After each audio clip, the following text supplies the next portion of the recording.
Vivian, you need to mute. Okay, it's just preparing now. And Councillor Deitch has just asked me to remind everyone, please come off mute if you're not talking. Okay, we are now live. Okay. Good evening, councillors. Good evening, councillors. I'd like to ask the Reverend Dan Stork-Banks from St Lawrence Chobham with St Saviour's Valley End Church to guide the council in prayer. Reverend Banks. Thank you. Let us pray. Gracious God and Heavenly Father, we pray for Her Majesty, our Queen, and for the governance of this nation. May you bless us, Lord, in this time of great trial. And as you've gathered us all here together today, may you fill all our hearts with justice and love and joy and hope for the future. Please give us a meeting that's laden with wisdom and seasoned with salt. In Jesus' name we pray. Amen. Thank you, Dan. Welcome members, officers, aldermen and any members of the public viewing at home to this evening's council meeting.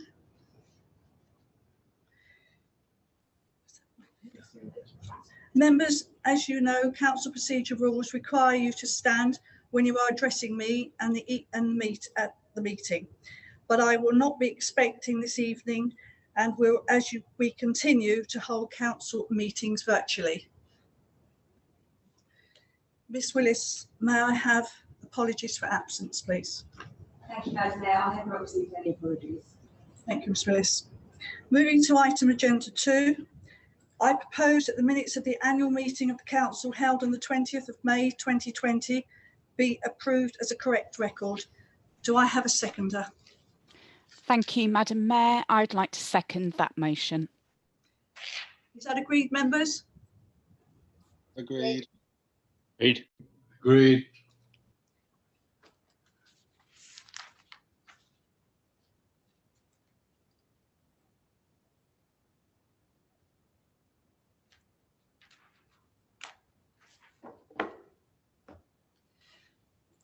Item 3, my announcement. It's not really that long. We continue to live in an almost virtual world, which we seem to be accepting as the new normal. Since becoming May, I have made 3 short videos. One to acknowledge the work of volunteers who volunteer on a continual basis, and the second to thank the army of volunteers that came forward to assist our residents during the COVID-19 lockdown. The third was to commemorate the 75th anniversary of D-Day. As my charities are raising awareness of the difficulties faced by those with a hearing loss, I ask that these videos should have subtitles added, and this has been very well received.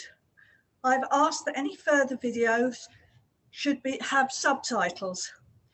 I would there ask that in the future, any videos made by this council, the leader or individual councillors should embrace this move by adding subtitles as a matter of course. Adding subtitles is a small addition, but makes a big difference to many of our residents. I and 6 others, including 2 army personnel, attending a service on the front lawn to mark Armed Forces Day, all observing social distancing.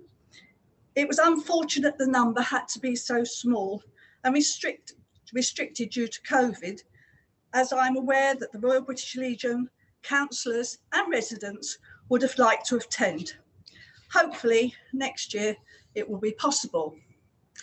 I had a virtual day at the Ascot races, complete with cream tea, which raised money for my charities. I attended a virtual thank you party for Surrey Heath Prepared. What an amazing, slick organisation that was. I sat and listened to the recollections of the coordinators of the work carried out by the volunteers. The amount of time and effort put in by officers and members of staff of Surrey Heath and the work carried out by High Cross Church, which was also the hub for food parcels. the party finished with music being played by a teacher from Gordon School who had spent many nights entertaining West End. So once again, thank you to you all. I attended a virtual meeting of Surrey's mayors, which was also attended by the Lord Lieutenant of Surrey, the Shahad Azim, the High Sheriff, Caroline Breacle, the Under Sheriff, and Jacob Wren, who is the young mayor for Surrey for 2019 to 2021. Many of the mayors were carrying on for a second year, but there were a few newbies. The Lord Lieutenant spoke on the many awards available to businesses and individuals and hoped that Surrey Heath would put forward more people this year to try and win some of these awards. He spoke of the Queen's Award for Voluntary Services and suggested that if we knew of an individual who had gone that extra mile to provide a service in the community, then we should consider putting them forward for an award.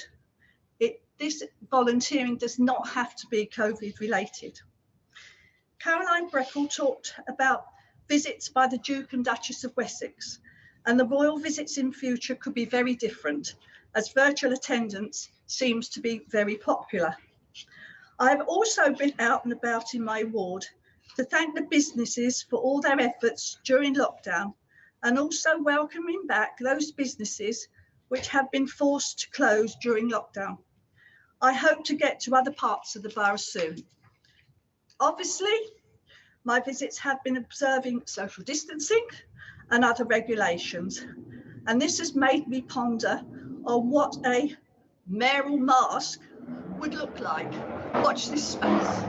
Thank you, councillors.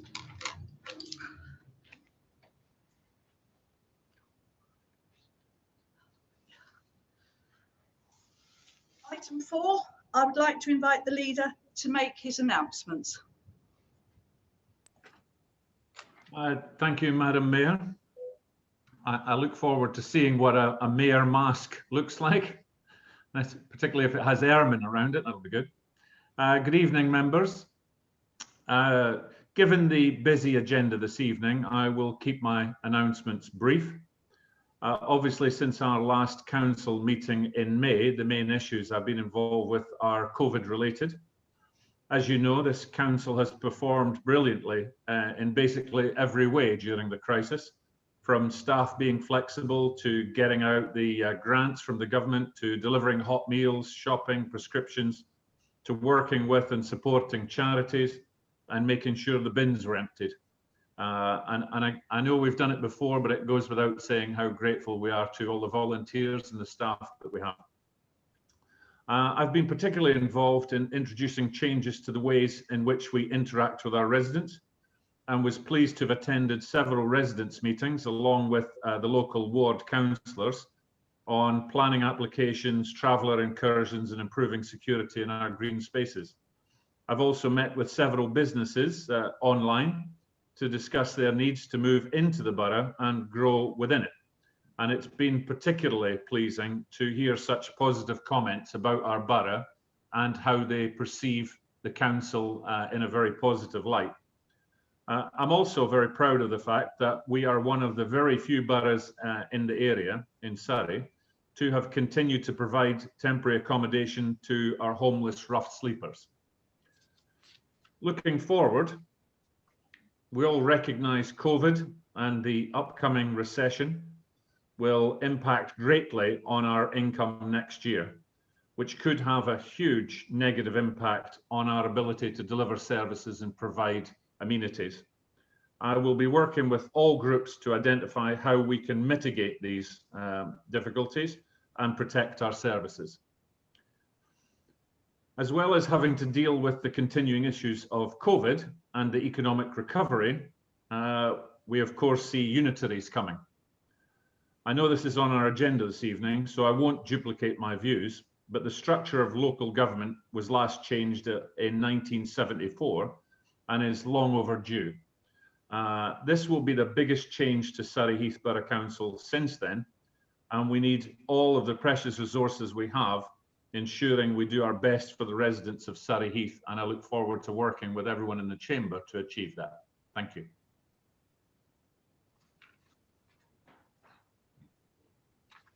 Agenda item 5, declaration of interest.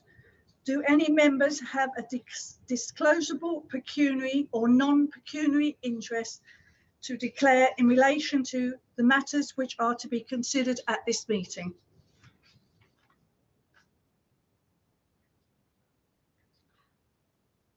Councillor Wheeler. Thank you, Madam Mayor. It's just in relation to the conversation around the CGR, just for the point of clarity, I've met with both the One Windlesham group and members of the Windlesham Parish Council working group. So it's just to make everyone aware of that. Thank you. Councillor Jennings-Evans. Thank you, Madam Mayor. It's just to make everybody aware, as you already know, I'm a dual hatter, so I also sit on Windlesham Parish Council, so I also need to declare an item, an interest in item 10. Councillor Emma-Jane McGrath. Thank you, Madam Mayor. Just to say, with agenda number 10, obviously to do with our ward, and obviously we speak with them as well. Thank you. Councillor Deitch. Thank you, Madam Mayor. In relation to the second motion, non-pecuniary interest as a member of Surrey County Council. Councillor Galliford. Thank you, Madam Mayor. Just to remind everybody, I'm also a member of Windlesham Parish Council. Thank you. Councillor White. Yeah, ditto. I'm a member of Windlesham Parish Council, which is mentioned in item 10. Councillor Barnett. As am I as well. Thank you. Councillor Mansfield. Just to also say, from the point of view of just being open, that on item 10, I have also attended parish council meetings where that item has been discussed, but I haven't actually spoken on behalf, or I haven't spoken about the item personally, but just to say I have been in meetings where it has been discussed. Thank you. Thank you. Councillor Morley. Like Councillor Deitch, I'm also a member at Surrey County Council. Thank you. Thank you. Councillor Hawkins. Again, member of Surrey County Council. I'm not sure of the relevance, but I'll declare it. Thank you. Thank you. Agenda item 6. I am advised that a question has been received from a member of the public under Council Procedure Rule 10. I would like to invite Richard Payne to read out the question from Jane Sherrard Smith. Thank you, Mr. Payne. Thank you, Madam Mayor. To date, Surrey Heath Borough Council have excluded the people who live, work or visit Camberley from the decision-making process in the telecommunications 5G rollout and planned interconnection of things. Several local people are aware of Surrey Heath Borough Council members' announcement of February the 24th for Camberley to become a test bed as the UK's first 5G enabled shopping centre, and wish to declare their objection to this experiment with electromagnetic radio frequency radiation. We note the newly erected and replacement masts, poles and antennae around the borough that further blanket our environment with this type of radiation. Please would the council provide contact details for any and all organisations involved in order for local people to deliver their questions and concerns. Thank you, Mr. Payne. I'm advised that the leader of the council will respond to this question. Councillor Clafferty. Thank you, Madam Mayor. The council is not responsible for the installation of telecom masts and to date has not contracted any for council use. Therefore, all questions should be directed to the relevant owners. Unfortunately, we do not have the contact details of the organisations involved in the erection of the antennae and transmitters, so are unable to forward this information. Whilst I appreciate Ms. Smith's perception of the health issues around EMF. There are no supported medical basis for this. There are several publications supporting this position from World Health Organization, Public Health England, NHS and Ofcom, and just recently the Institution of Engineering and Technology found 5G to be safe. Before the 5G project does go ahead, there will be a significant publicity informing residents of what we intend doing, and this will give residents the opportunity to ask questions. Thank you, Leader. As Ms. Sherrard-Smith was unable to attend this meeting, she was given the opportunity to submit a supplementary question in advance. Again, Mr. Payne will read out the supplementary question. You are misleading us. There are thousands of studies showing harms from EMFs and hundreds of doctors and scientists who have made appeals to governments to wait for safety studies. There are no independent scientific studies on 5G. Sorry, there are no independent scientific safety studies on 5G. The government and the telecoms industry may repeat the same propaganda, but that does not mean it is true. The council approves the mast through planning applications. There are many people who wish to object to this experimental technology. How does the council intend to represent the people of this borough who wish to see the safety studies and evidence of no harm that currently do not exist prior to being blanketed in electrosmog?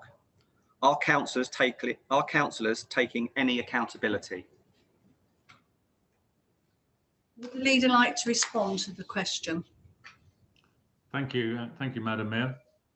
Well, first of all, I would refer to my previous answer that the people, organisations like the World Health Organization, along with British companies and organisations, have studied this and declared the technology to be safe. I understand that there are many articles on the internet, people saying that 5G is unsafe. But there's also many articles which proclaim to debunk these issues. I think we can only rely on the experts provided by the government and the technology companies, and we would look to move forward. However, if at the first sign that there are health issues, we would of course review the entire project. Thank you, Leader. Agenda item 7. Questions from councillors. A question from Councillor Rodney Bates for the Leader has been submitted and has been circulated. Councillor Bates, would you like to read out your question?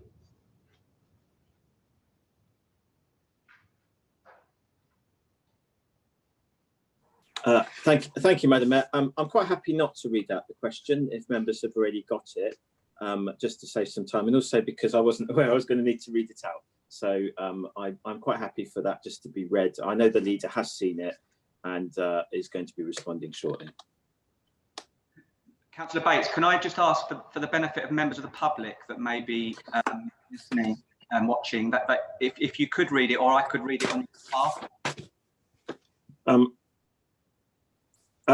I'm very happy for you to read it on my behalf. I didn't have it to hand. I've only got my supplementary, so I'm very happy if you physically read it out, because I think it's on a separate sheet to the one which I have, so apologies. Yes, Mr. Payne. So this question is to the Leader from Councillor Bates. In light of the recent announcement by the government that buying new Huawei 5G equipment will be banned after the 31st of December 2020, and that all Huawei equipment will be removed from 5G networks by the end of 2027, what will be the impact to this council's plan of being home to the first 5G shopping centre in the UK?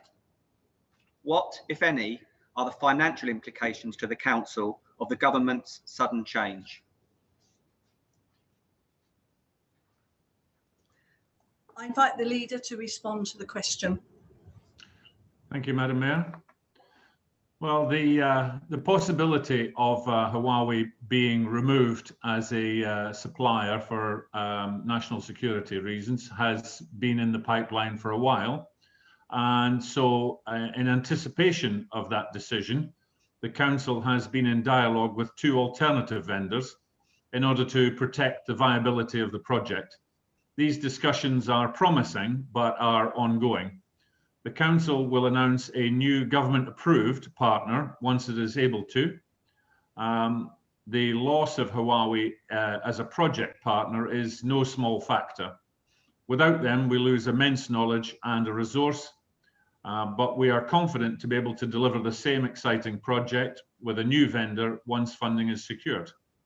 Financially speaking, it is likely that Huawei being removed as technology partner will increase the overall cost of the project, but we hope to be successful in securing funding from various sources. I would just like to confirm for the members that no financial agreements or payments of any kind have been made by the council to Huawei for this project.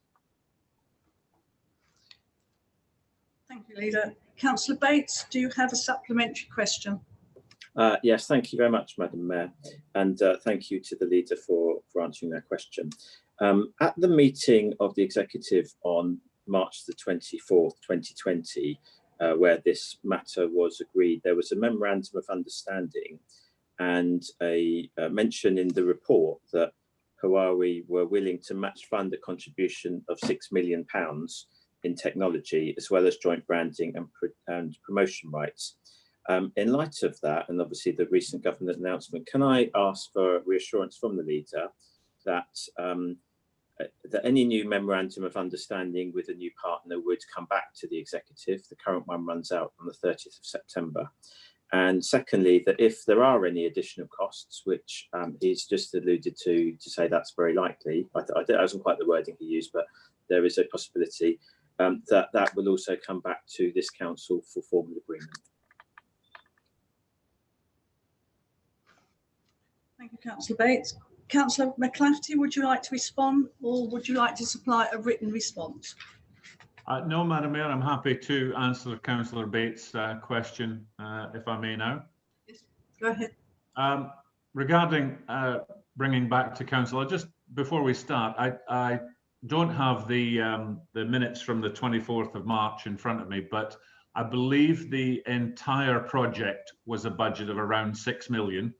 And you are correct, Huawei were going to put in cash and in kind, in technology, as a major part of that budget. But it just sounded, and I may have misheard or misunderstood, but I don't believe they were going to match fund the entire 6 million. Still, they were going to be a major part of the project. I can definitely give the commitment that a new memorandum of understanding with one of the 2, hopefully, new suppliers would, of course, come back to the executive. And if there is, and I did say that it's likely there would be additional cost, that too, of course, would come through the executive and probably full council. Thank you, Leader. Moving on to agenda item 8, executive committees and other bodies. Can I have a proposer for the executive open minutes and the recommendations at minute 3/E and 17/E and the recommendation from last night's executive meeting as set out on the agenda paper? Do I have a proposer?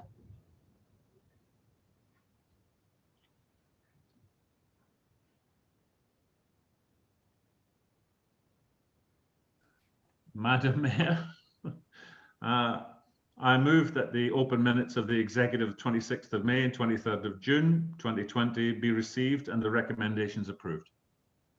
Do you have a seconder? Madam Mayor, I'm pleased to second that.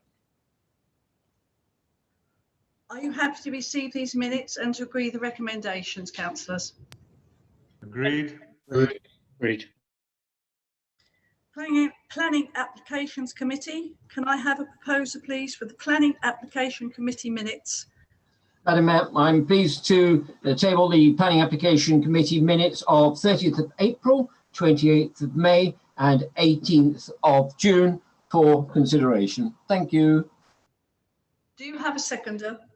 Thank you, Madam Mayor. I'm happy to second the minutes for the Planning Applications Committee on the 30th of April, 28th of May and 18th of June. Members, are you happy with these minutes? Agreed. Agreed. Agreed. Can I have a proposer for the Audit and Standards minutes?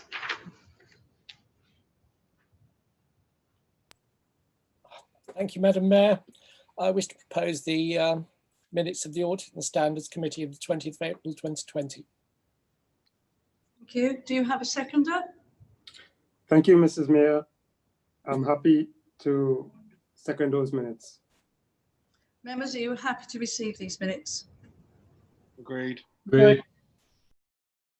Can I have a proposer for the External Partnership Select Committee minutes? Thank you, Madam Mayor. I'm very happy to Sorry. the minutes of the meeting of the External Partnership Select Committee on the 9th of June 2020. Do you have a seconder? I second those minutes. Members, are you happy to receive these minutes? Agreed. Agreed. Can I have a proposer for the notes of the Joint Staff Consultative Group? Thank you, Madam Mayor. I'm happy to propose the minutes of the Joint Staff Consultative Group of the 25th of June 2020. Thank you. Do you have a seconder? Thank you, Madam Mayor. I'd like to second those minutes. Members, are you happy to receive these notes? Agreed. Agreed. Can I have a proposer, please, for the Performance and Finance Scrutiny Committee minutes? I'm happy to propose the Performance and Finance Security Committee meeting of 1st of July 2020, Madam Speaker. Thank you. Do you have a seconder? Thank you, Madam Mayor. I'm happy to second those minutes. Members, are you happy to receive these minutes? Agreed. Agreed. Agreed. Employment Committee. Members, I have been advised that the minutes are still being drafted. They are also the subject of an exempt item later in this agenda, so they will be presented at the next meeting instead. Introduction of motions. Members, before we move on to the next item, I thought it would be helpful for Mr. Payne to clarify a few basic procedures in respect of the rules of debate. Mr. Payne. Thank you, Madam Mayor. Members, just a few reminders. Members can only speak once on a motion. There are some exceptions to this rule, mainly where you can speak again once on an amendment moved by another member, or where you have spoken on an amendment but not part of the main issue. Amendments to motions may be moved and seconded during the debate. Once seconded, only the amendment is to be discussed. Only one amendment can be discussed at any time. Once the debate on the second amendment concludes, a vote will be taken to see whether it passed and will become part of the substantive motion.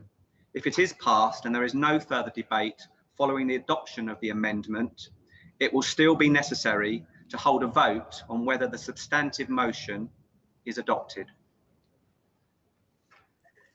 Madam Mayor, can I just, before we go on to item 9, could I just say that I did try to put my hand up earlier, just to declare the same as Councillor Paul Deach and also Councillor Edward Hawkins, that I'm a dual hatter as regards item 9B, just for openness. Thank you. Thank you, Councillor Mansfield. Thank you, Mr. Payne. Before we move on to the motions, I would like to ask the Head of Legal to clarify a matter with regard to the first motion on the agenda. Thank you, Madam Mayor.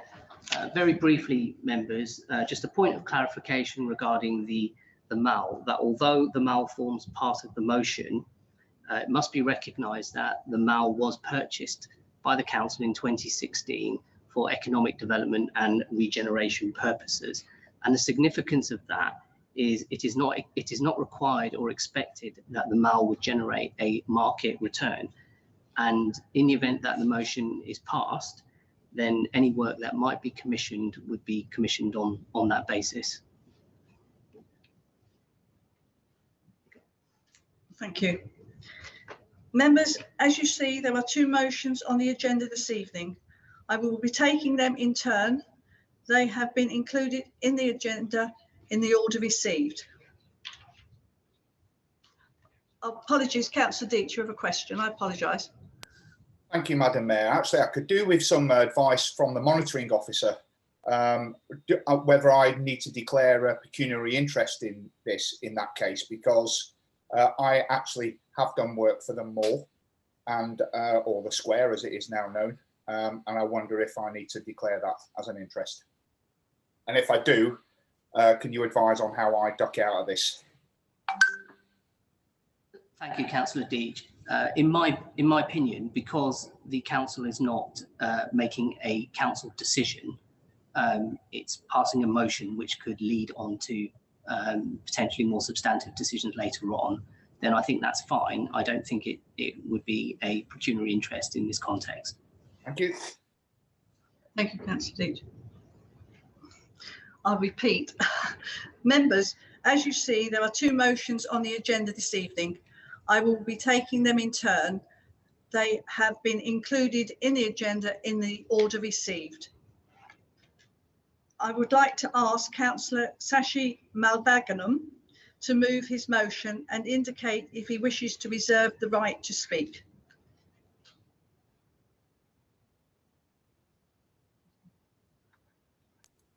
Thank you. Thank you, Madam Speaker. I wish to propose, I'm happy to propose the motion under section 9A, and I reserve the right to speak. Thank you. Do you have a seconder?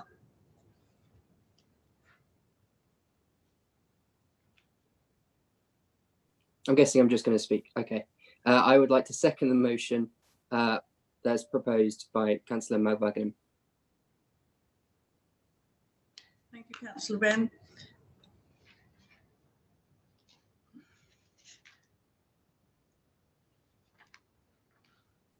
I also reserve the right to speak. Yeah. I would like to invite members to discuss the motion and make any comments. Councillor Malvaganam. Thank you, Madam Speaker. As the members will see, the motion has been put in after careful thought, and we are given due consideration with regard to the entire purchase, not only of the mall, but of all purchases within Surrey Borough Council portfolio. What we have found initially is that there seems to be initial prices may have been overpaid on behalf of the taxpayers. Hence, this motion has been brought so that we can have a proper investigation done by an external investigator, as the amounts involved are substantive, not small amounts. So hence an external investigator rather than an internal investigation to be done. In addition, we also, in my initial look into this process was that I'm not completely confident that the internal processes were followed either. And also the documents were kind of kept out of the public eye for a long period. So I'm not concerned about that at this particular stage, but I wanted to highlight that to the other councillors. So I would like all the councillors to consider this very carefully when they cast their vote this evening.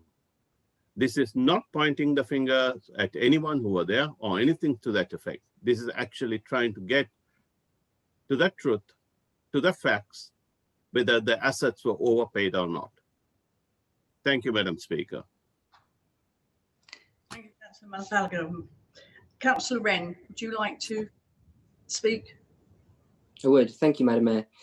I think this is quite a fitting motion before the next motion, as the council's longevity does look quite short as we're looking into unitaries. Whether that means that the full Surrey-wide unitary or whether it means a smaller one, we don't know. But regardless, we are moving into a new period where we need to look at our assets. We need to assess what we have. What benefits does it have? Speaking about economic development, in terms of how much is this how much is the mall actually raised for the council, and how much is it going to be raising going forward, and also the process that was taken to actually purchase the mall. Something of particular concern of mine, which seems to be something that continues to drag on the council, which is how this process went about.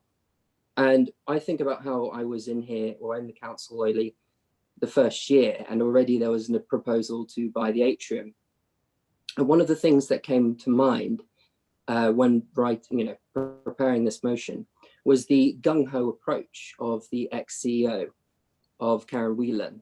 In particular, the idea that we just should buy. And I remember when we were discussing the atrium, it was, what should we do about raising funds? And there was no consideration about, well, what other ideas and alternatives are there? It was, let's just buy more, which he muttered at the council meeting. And that's very concerning, because this isn't something to be gung-ho about. It's not something that we should be buying as much as we possibly can. And I understand that the reason we've done that is because of the lack of funding that we're getting from the government. And the council's put in positions to make decisions, to make whatever money they can. And what's concerning is we might have made a bad one. And what we need to do is establish whether or not it is a bad decision. What impact does it have on us? And what impact does it have going forward? If we have in conversations with other councils about Unitary, they're going to want to know, well, what's the anchor of your council? And what benefit is it going to bring? And how much money is it raising? And what plan have you got going forward? Because a part of this motion is, well, what strategy do you have when it comes to buying things like the mall? Because at the time that this was taken, it didn't appear there was one. It appeared that there was an opportunity, there was a gung-ho approach, and people just went off and bought it. We're not sure whether or not that was the right thing to do. So I hope, regardless of what side you're on, that councillors consider the motion and consider the future of the council and its longevity, and whether or not this is the right approach to be taking to making sure that we're happy with the anchor of this council. And if we're not, then we need to find out whether or not what approaches were taken at the time that were taking this decision to buy the mall. So I hope everyone chooses to support this motion. Thank you. Thank you, Councillor Wren. I've had a request that the Section 151 officer would like to speak to the council before we throw this open to debate. Okay. Thank you, Chair. Yeah, I just wanted to clarify a few points about these assets. One of them is about the valuations. The assets are valued, and we use two different valuers for different types of assets. So our investment assets outside the town centre, we use Wilkes, Head and Eve, and they're valued every year at year end using Rick's Red Book.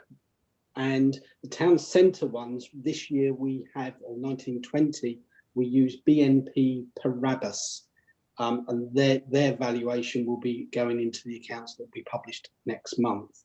Again, Rick's Red Book guidance followed.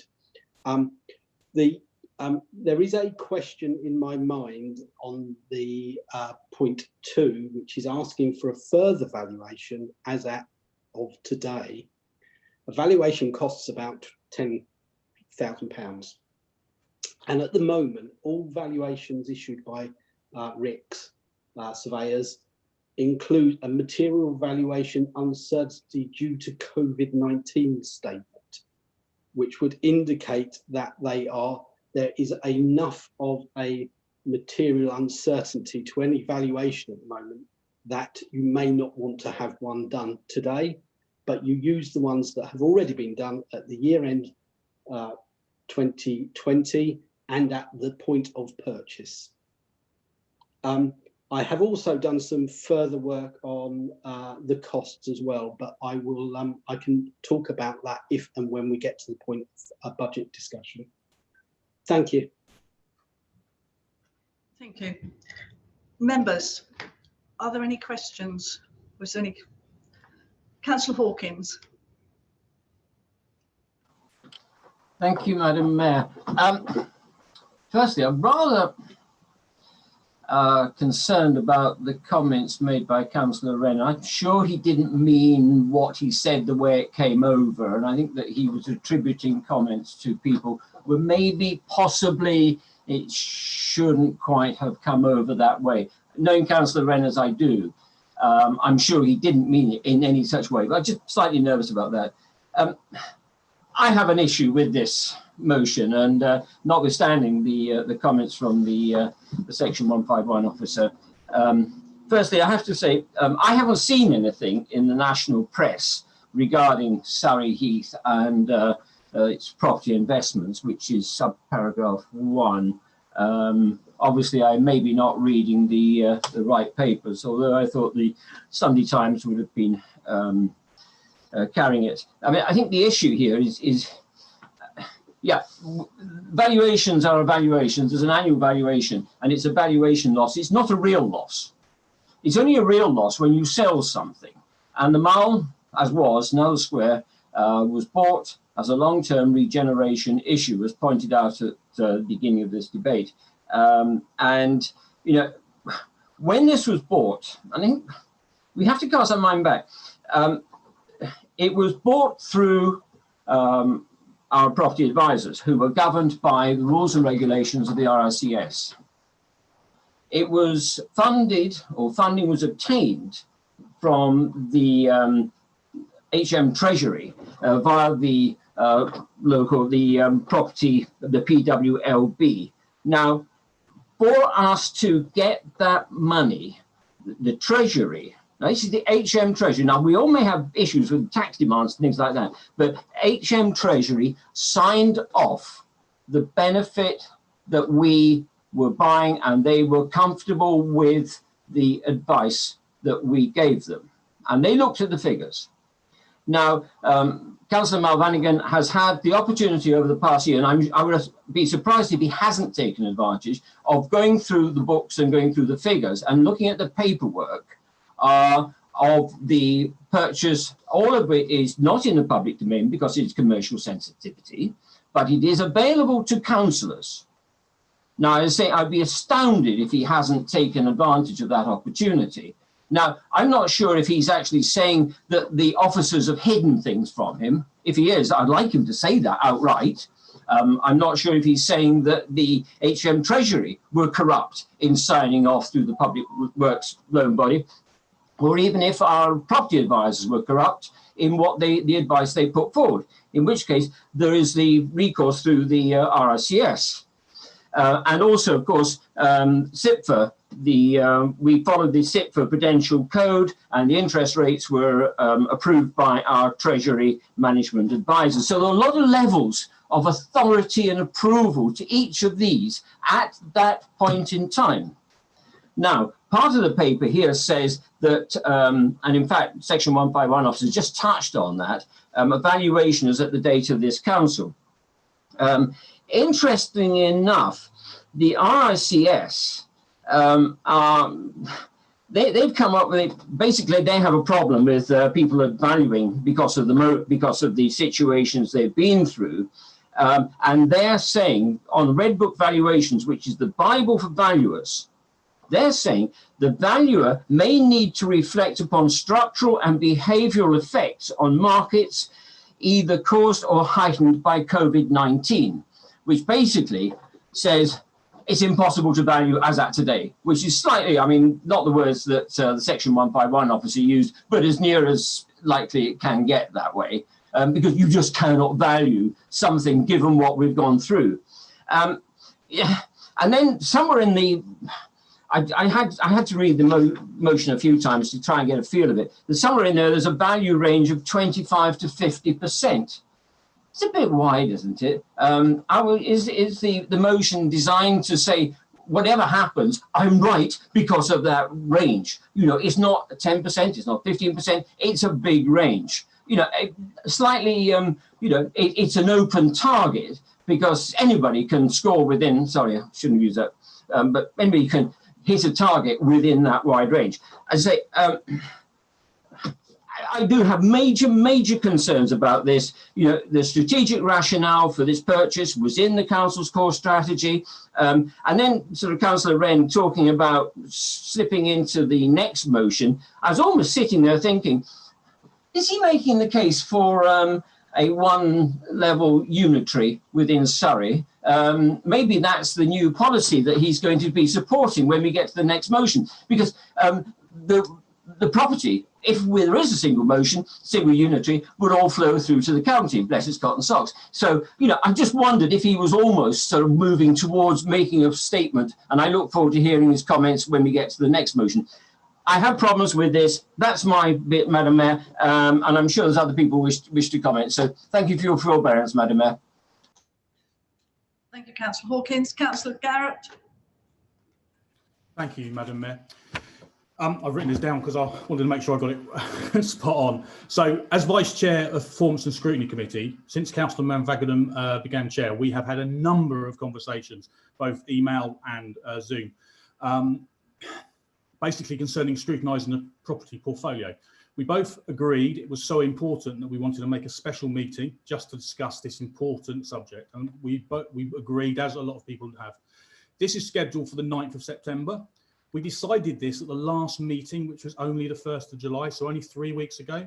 And at that, we decided that we would discuss property values, the rationale behind their purchases and the processes and the advice, the guidance, purchase, and it was reviewed, and it would be a much lauded one item agenda only for this particular subject. So bearing all this in mind in previous conversations on this subject, I can't help but wonder why this has suddenly changed. What urgency has brought this forward?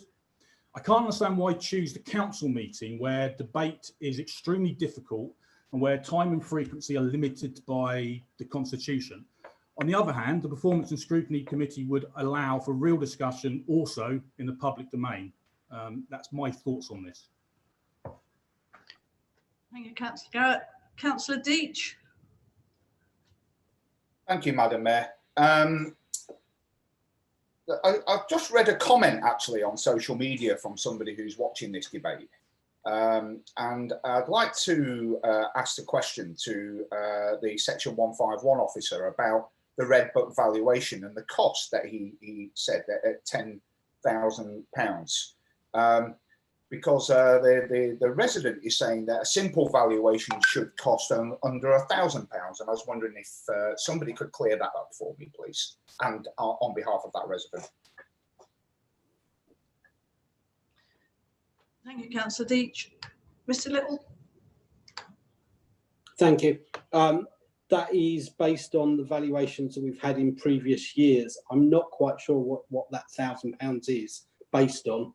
I'm not sure that a large shopping centre would necessarily cost £1,000 to value. I thought as much. Thank you very much.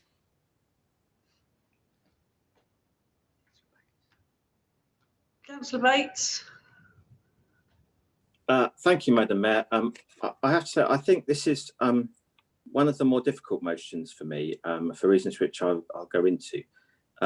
Firstly, I have to express a lot of sympathy with the overall belief behind this motion, the MAL being a bad deal. I was present, unlike the proposed and seconder of the motion, at the meeting where this was decided, which was in confidential session, although we can now discuss it in a bit more detail. And I said at the meeting in August 2016 that I was concerned about the retail aspect, I was concerned about internet shopping, I was concerned about Brexit, but I was outvoted. Other colleagues also voted or decided to abstain. When the council were able to decide to publicise this matter, which they did on the 31st of October 2016, I put out a press release at the time indicating that I didn't support this and went into the same details when I was able to publicly. I then did a radio interview with the then council leader at the time, Moira Gibson, a few days later, and since then, on a number of occasions, have made similar points regarding my concern about that specific investment. Other investments I've been very comfortable with. I disagree with the monitoring officer. I have expressed this privately. There were two reasons for that investment. and I can remember it at the time vividly. And in fact, I've subsequently found council press releases from that time, which make the two reasons clear. So yes, it was regenerating the town centre as one of them, very clearly, but also the financial return was relevant at that time, and the council made it clear it was at that time. So it wasn't solely regenerating the town centre, although that was the council's #1 priority at that time, and therefore it is quite reasonable why, based on the paperwork that I'm sure he has looked at, that's why he may have come to that conclusion. The information I recall from that meeting was that there was a concern about the amount of paperwork that members received, purely because there had been some concern about commercial sensitivity at that meeting. So members didn't receive that much information until the night of the meeting. But having said that, it was clear to me, having had several private conversations afterwards with members, the then members of the majority group, that their view was fairly clear on this. And to some degree, it was a political decision that they made. Rightly or wrongly, that was a decision they made. So I have sympathy with the wider merits of this, and I've always been uncomfortable with this as a decision that was made. However, I do have issues with the specific actions. I know members of my group do as well on an individual basis, and we don't have a group where, but I know that this has been expressed privately regarding the specific purpose and actions that are outlined in this motion, suggesting that we have a report to the next full council on the 14th of October, and then possibly an independent report after that.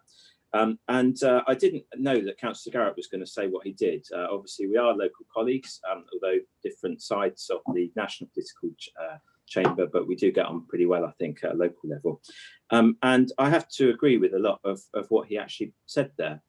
My view is that there is a better and more appropriate way of dealing with this. We do need to scrutinise all of our financial investments. It's quite right that we do that. This is a lot of money, and it's therefore right that we do scrutinise and in a manner that may be uncomfortable. That's quite right that we do that, and we do it publicly. We don't ask an independent investigator to look at things privately, but we do it publicly. Now, the proposer of the motion is the chairman of that committee, and I know that he is extremely diligent, as are other councillors, and I'm sure that he will ask every question that needs asking, including about our advisors, about who knew what, and all the rest of it. And I personally take the view that the best place for this particular discussion is the Scrutiny Committee, the Performance and Finance Scrutiny Committee, which he can have reassurance, bearing in mind he is the chair, that there will not be anything that will be left off the table to some degree. There may be matters that need to be dealt with exempt, but nonetheless, he will keep control of that situation and will be able to have a full discussion of that. And therefore, Madam Mayor, what I'd like to do is I'm actually going to move a procedural motion, which is quite unusual to do, but I did indicate to you privately that I may be inclined to do that depending on how the debate was going. And the procedural motion is section, if I get it here, 12E of the Constitution, which is to refer the matter to an appropriate body of the council. What I'd like to do is to refer this matter to the Performance and Finance Scrutiny Committee for their next meeting in September, and for them to discuss this motion in more detail. As has already been indicated, the committee already intend to discuss this matter in the broader sense, and I would suggest that as part of those already arranged discussions, that this motion can form part of that. If there are any recommendations that come from that, then obviously that could come to full council or the executive. If there are any governance issues that arise, then our monitoring officer has already demonstrated how independent he is by the report which we saw yesterday. So I have no doubt that anything of that nature would also be thoroughly investigated if there was any such things. I have to say, I'd take the decision it was political rather than anything else. So I don't know if I have a seconder for that, but I'm going to move a procedural motion that it is referred. This motion is referred to the Performance and Finance Scrutiny Committee for consideration. Madam Mayor, if I may, I'd be happy to second Councillor Bates's proposal. Thank you, Councillor McCafferty. So 151 would like to speak. There we go. Sorry, good evening, councillors. I just thought we might just pause for a moment so we can just check procedurally that we're okay with that. Which procedure is he referring to? Rodney, would you mind repeating the section of the Constitution that you referred to? Thank you. I'm referring to motions without notice. So section 13, and it's 13E, and the wording is as follows: to refer or refer back a matter to an appropriate body or individual, providing it does not seek to amend or rescind a decision taken using delegated authority. And the responsible, the appropriate body I'd like to refer it to is the Performance and Finance Scrutiny Committee.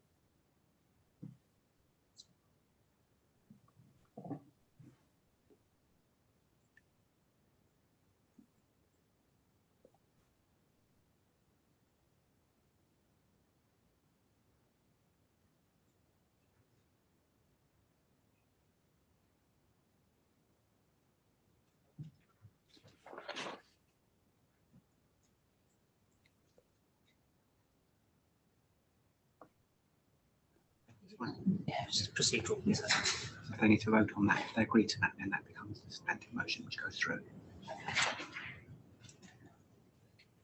Evening members, that's fine. We can take a vote on that procedural motion, and if that goes through, then it becomes the substantive motion that will then be considered by Performance and Scrutiny Committee.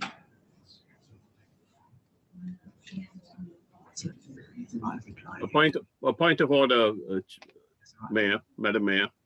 One question. Yes, Councillor. Thank you, Madam Mayor. I would like to understand from the council and the officers whether PNFS will have funds, adequate funds, to carry out an investigation if required, to employ experts from external sources.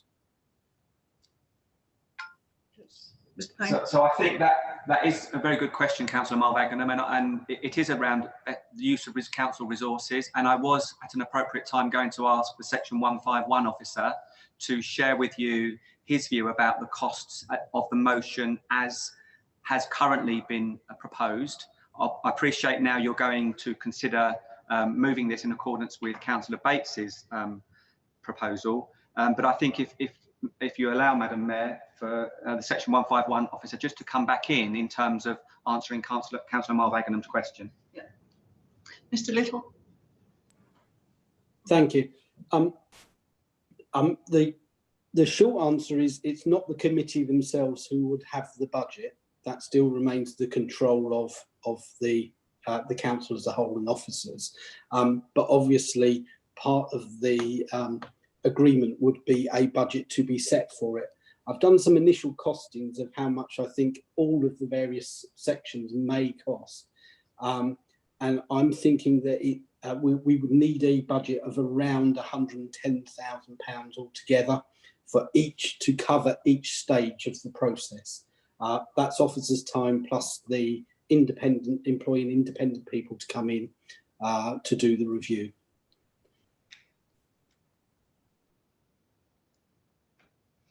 Thank you. Are there any councillors that wish to speak on this motion? Other than that one. Councillor Duggan, Councillor Betton. Oh, Councillor Dugan. Thank you, Madam Mayor. How does the approval get agreed to spend £110,000 on this folly?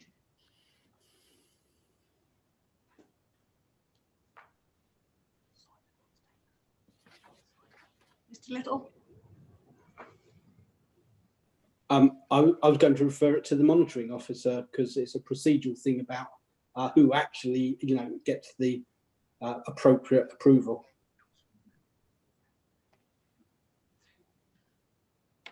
It's outside the current approved budget, so my view is it would need to go to council for budget approval.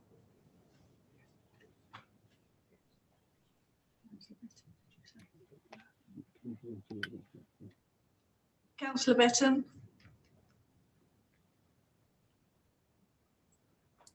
Thank you, Madam Mayor. This is a question not about money, but one that is raised by quite a few residents that have contacted me personally, and I'm sure other councillors as well, is that the whole issue is a problem for some people because it was shrouded in secrecy at the time.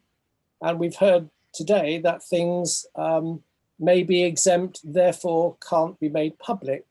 I believe we have actually bought the centre. If we've got it, what are the commercial sensitivities and why should anything be exempt?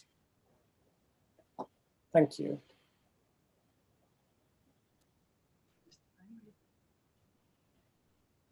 Sorry, I'm just one step behind you, Councillor Betton. Can you explain your question again?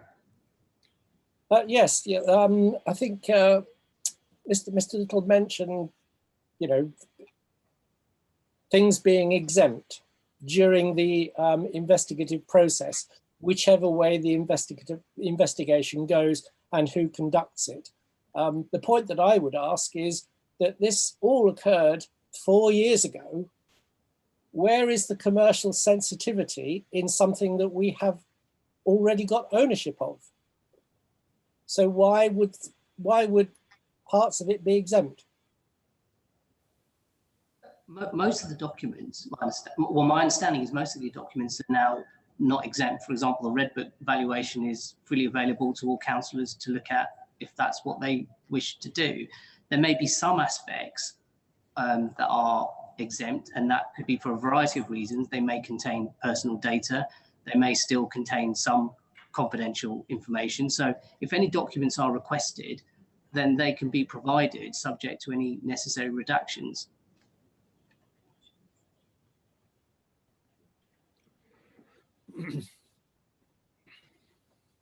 Councillor McClafferty. Thank you, Madam Mayor.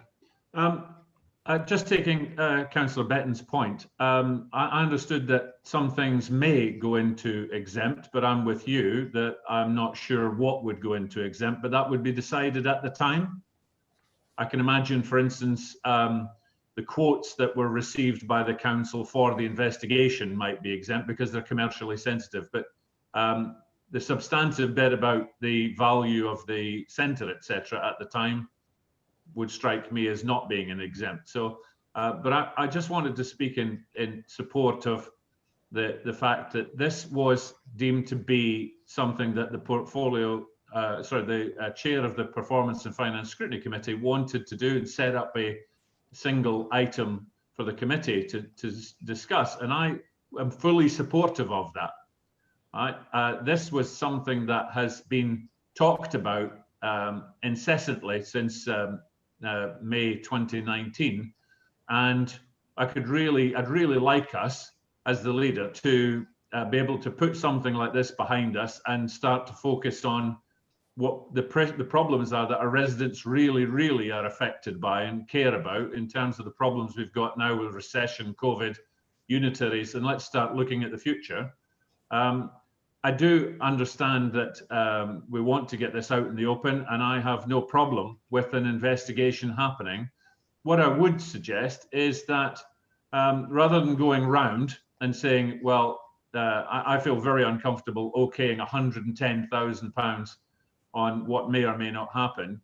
And frankly, I'm a little concerned about the implication that it needs to be external people, and there are officers, most of whom were not here, that were involved in 2016.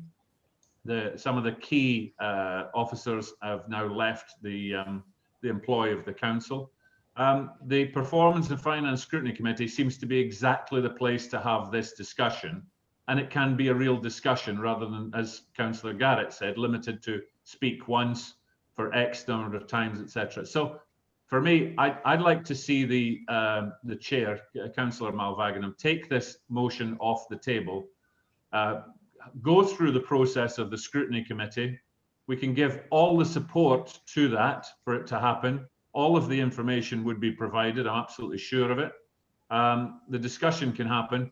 And then if it's deemed that there is still insufficient evidence or information being provided, or the analysis is deemed not good enough by the committee. And I would just say that's a cross-party committee where the Conservatives are in the minority. So it's not going to be something that's politically driven. And it should be that you can then make a decision. And then, by all means, come back to the council and say, for these reasons, we've had the debate, we're still not happy. We want you to okay £110,000 so that we can bring in other people to do this. I honestly believe that the Performance and Finance Scrutiny Committee is exactly the right place to do this, and it would put this item to bed once and for all. Thank you. Councillor Wren. Thank you. I think there's definitely merits in taking it into Performance and Finance Committee. I think there's also merits that the recommendations will be taken to full council. I do think one important question, especially in terms of investment for Surrey Heath, is how much has the council actually got in terms of revenues from the mall, both prior and after? Because I think that is definitely a key part of it, as mentioned by Councillor Bates, and I do appreciate him raising this, because obviously I wasn't there at the time. But one of the key reasons that members may have voted for this was on the idea that it's going to be making us a load of money. Well, so far from what I've seen, it's not done any of that. And that's definitely a pressing matter. So yes, I think the merits of the Performance and Finance Committee is strong. I think the merits of going through that channel, scrutinising it, and if there being further action being taken, that their further motion should be taken to full council, I think that's an appropriate response. Thank you. Councillor Rotherham, did you have your hand up to speak? No. Councillor Rise. Councillor Rise. Thank you, Madam Mayor. And I just wanted to respond briefly to the Leader of the Council's comments regarding that this is an issue that residents are not concerned about. While he may not receive emails or concerns from residents regarding this, I certainly have. And it's certainly the decision that was taken by the council at the time. Obviously, I was not a member of that at that time, regarding the purchase of the mall. Many residents have spoken to me about their concerns regarding how it was done. So while I'm sure the Leader of the Council would like this to be put in the past, I think it's important that we do and we must learn from the mistakes of this process. I appreciate he was not Leader of the Council at the time, and obviously somebody else was. And as he said, the key players of the time have departed. So it is important that we do look at this process, and I agree that moving to the committee is a sensible idea. But I just wanted to say that it's a bit too easy to say that people do not care about this issue when many do. While it may seem that it's uncomfortable for certain members of the council to have to deal with this issue, many residents do bring it up, especially regarding the price and the value that were of the shopping centre at the time, over 100 million, well, including the House of Fraser building, over 100 million pounds. And now it is being estimated that the valuation of this property has now decreased. A lot of people will ask, well, it clearly has fallen in value, and therefore the council is at a loss. And it's also, just to respond to Councillor Hawkins' earlier point regarding coronavirus, absolutely yes, coronavirus has had an effect on the property valuation. But let us not forget that before the coronavirus outbreak began, the valuation of this property was decreasing on a yearly rate. It is not some reason that since the beginning of 2020 that the valuation has plummeted. It has been dropping steadily every year. So it's important that we do learn the lessons from this and ensure that we don't make mistakes like this again. Thank you. Thank you, Councillor Rise. I believe all councillors, Councillor Galliford. Thank you. I have one concern, because my understanding is, and correct me if I'm wrong, that we only received one valuation of the property before purchasing it. We didn't consult with other valuers. Am I correct in saying that? The danger being that the price could well have been overinflated and we would not have fully.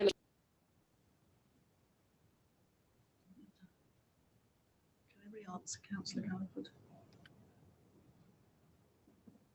I think we're probably in danger of getting into some of the debate that may well be had outside. I mean, I wonder whether probably haven't got answers to all of those questions, Councillor Gareth, but as has been said, a number of the people that were involved aren't here, and certainly this evening, some of the questions may not be able to answer quite as fully as you would hope, and I apologise for that. Obviously, Councillor Simon Little is the Section 151 officer who's only recently joined us, so he's still picking up quite a lot on the history himself. So I wonder whether, I mean, I see Councillor Deitch is wanting to ask a question. Yeah. I am conscious, Madam Mayor, that we're obviously getting into quite a lot of debate, and we were talking about motions and speaking once and more than once. So I don't know how you want to play that, but I can see you have other members wanting to ask questions. Councillor Deitch, and then we'll go to Councillor Malvagnam. Thank you. Thank you. Although I did understand that if it was amended, that you could speak again. But anyway, I just wanted to say that I don't know how long, if we did vote to take this to scrutiny committee first, how long that would take. But given the public interest in this particular thing, and the fact that I've been a councillor for 10 years now, and other than planning full council meetings, you very rarely get more than one member of the public turn up to a full council meeting, yet we've got over 50 at this one. Could I just get my colleagues' support that whenever it is, that we make sure that it is live streamed so that the public can have full openness and transparency in the whole process. Thank you. My understanding, Councillor Deitch, is that the Chairman of Performance and Finance has asked for this to be on the work programme for the meeting on the 9th of September. So not too far away now, and certainly we would be obviously still complying with the virtual meeting, and obviously there's separate discussions longer term about streaming meetings live outside of any COVID restrictions. Madam Mayor, point of order before we go to Councillor Malvagnam. He has already spoken to his motion, and he's already spoken on the amendment. The rules were read out quite clearly at the beginning. He cannot speak again. That's a proper.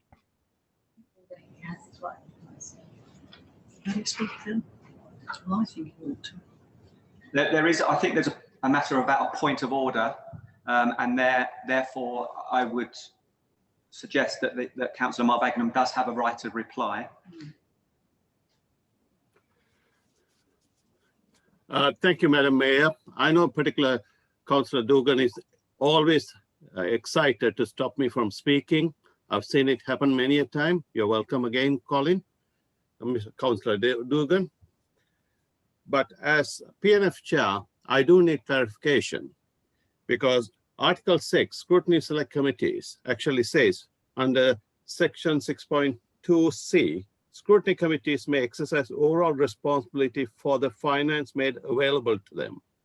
Now, the finance being made available to them is a matter for the council to provide.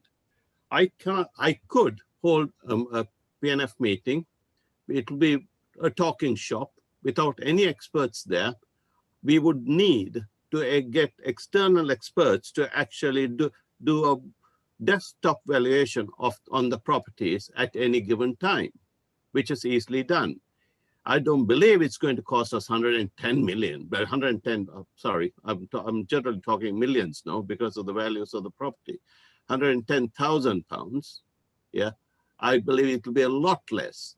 I'm happy to sit with Section 151 officer to get a few quotations, and then the officers can actually decide and pass it through the leader of the house alongside all the group leaders to approve that budget. Because without an external advisor, it is almost impossible to do this exercise. I have done a lot of legwork, and I have shared that with my vice chair and with a few councillors here. And they do know there's a case to be answered, and they are all on the same page as I am. I do appreciate Councillor Mr. Hawkins actually bring up a number of questions. I'm not going to answer any of them because I would be more than happy to answer them at the PNF. I have no objection of this going back to PNF, because when I was discussing the motion with the current acting CEO, he did ask me the question, would it, if it fails here, would it go back to PNF? I said it would go back to PNF, because this is a resident's interest more than anyone else. We need to actually look at this, despite the fact it's very uncomfortable for some people, yeah, but it needs to be answered. We have to move forward. I agree with the council leader. We have to move forward. I'm all for moving forward. But if we don't tackle this today and in the PNF, this will be bubbling and will continue to bubble, and there will be discontent among the ratepayers of this borough. I really genuinely want to put this to a side. All political affiliations to a side. This is a major issue. And this is not a simple issue, because this has been the mall, as an example, mall was the biggest purchase we made. And the financing of it, as Councillor Hawkins said, was originally through the Public Works Loan Board. Eventually, it never went to Public Works Loan, Councillor Hawkins. It was a short-term loan, majority of it. Current section 151 officer informs me, most of it is being converted now to long-term loans. Again, there's an element of speculation here. So I would very much like the council to give me the freedom to actually try and work with section 151 officer to agree a budget, take it to PNF, do a thorough work and bring it back to the council for the councillors to decide what to do next. If at all, it needs to come back to the council. Thank you, Madam Mayor. Thank you, Councillor Malvagnam. I believe we have one other speaker, Councillor Wheeler. Thank you. I haven't spoken to this to date, and I will be brief. My understanding of this is that essentially the Performance and Finance Committee won't have the budget in order to get an external auditor to look at it. I am sympathetic to the fact that this needs to be answered on behalf of our residents, but I don't believe that we need to pay an external auditor a huge amount of money to tell us that we've made an investment in something that is unlikely to give us high returns at this stage.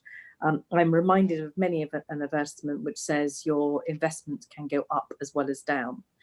We have made an investment that has gone down. The historical reasoning behind that is essentially not going to get us anywhere. A lot of us objected to it. A lot of us were worried about it. It was presented to us on the Red Book valuation as being something that was sound. And on that basis, the council and the majority group at the time voted to move forward with it. We are where we are. I think the Performance and Finance Scrutiny is absolutely the right place to look at it. I think when there has been more detailed debate with more detailed figures presented to the members of that committee, then we may well, following that committee, come back to full council and say that we would like some finance for this part to be investigated further. And I think that with that level of evidence, we are much more likely to get support. I'm disappointed that I can't support this motion, but I don't feel that it's quite the right motion in quite the right place at quite the right time. And I really don't feel that we need to use a sort of an old-fashioned phrase, throw good money after bad, to spend a fortune to investigate this, to tell us that we made a poor investment. I think every single one of us in the chamber is cognitive to the fact that those buildings are not worth as much as we paid for them. Thank you, Councillor Wheeler.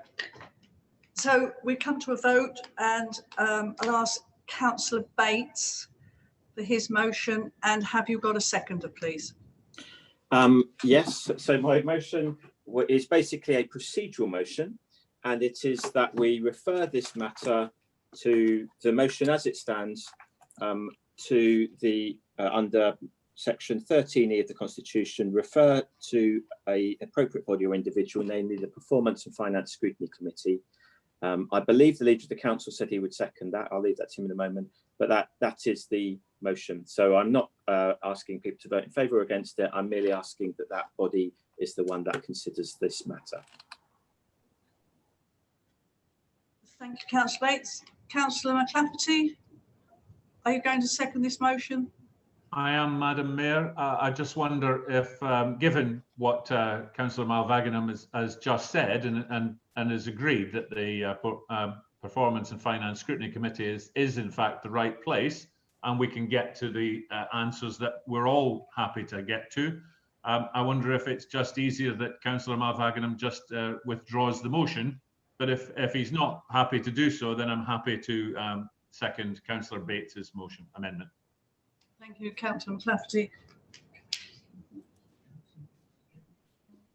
Councillor Medvaglam, do you wish to withdraw your motion or go to the vote? I would go to the vote, and I'm happy to second as well, Councillor Bates' procedural motion. Thank you, Councillor Medvaglam. So we're going to vote on Councillor Bates. Bates' motion. All those in favour, please raise your hands.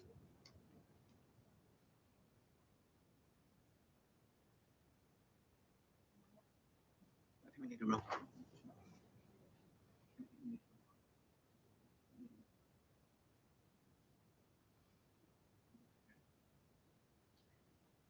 All those against?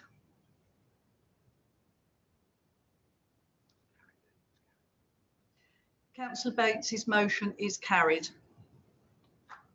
Thank you.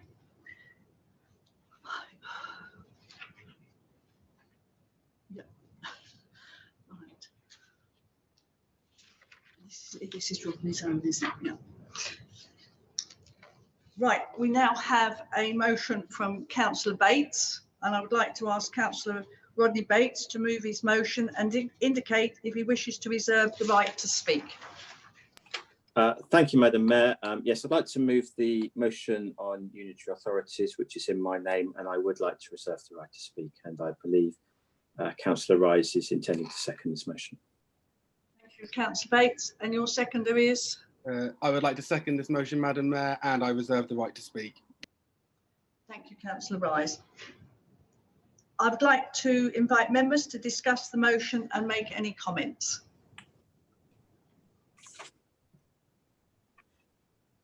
Like Councillor Bates. Thank you, Madam Mayor. And before I get into the substantive element of this, I'd like to welcome those who are watching remotely via our YouTube channel from, I understand, a number of other authorities. We are one of the first to be openly discussing this matter, and I hope voting on it. But I know others are interested in what we do and will be looking at having similar discussions in their councils in the near future. The background to this is that the government have made it clear, both publicly and privately, that local government reorganisation is on the agenda for two reasons. Well, three reasons really. One is the cost and viability of councils as a whole, and the need for cost savings. Secondly, it's easier for the government of whatever colour to deal with fewer people.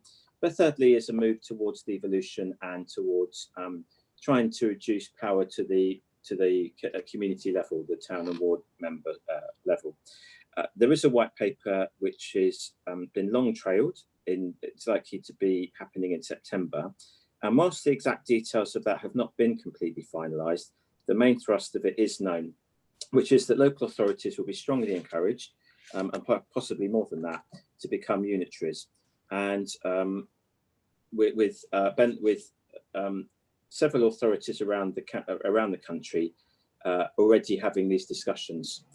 We know that Surrey County Council have already now formally written to the Secretary of State requesting that Surrey becomes a single unitary themselves. Several other county councils across the country are doing exactly the same.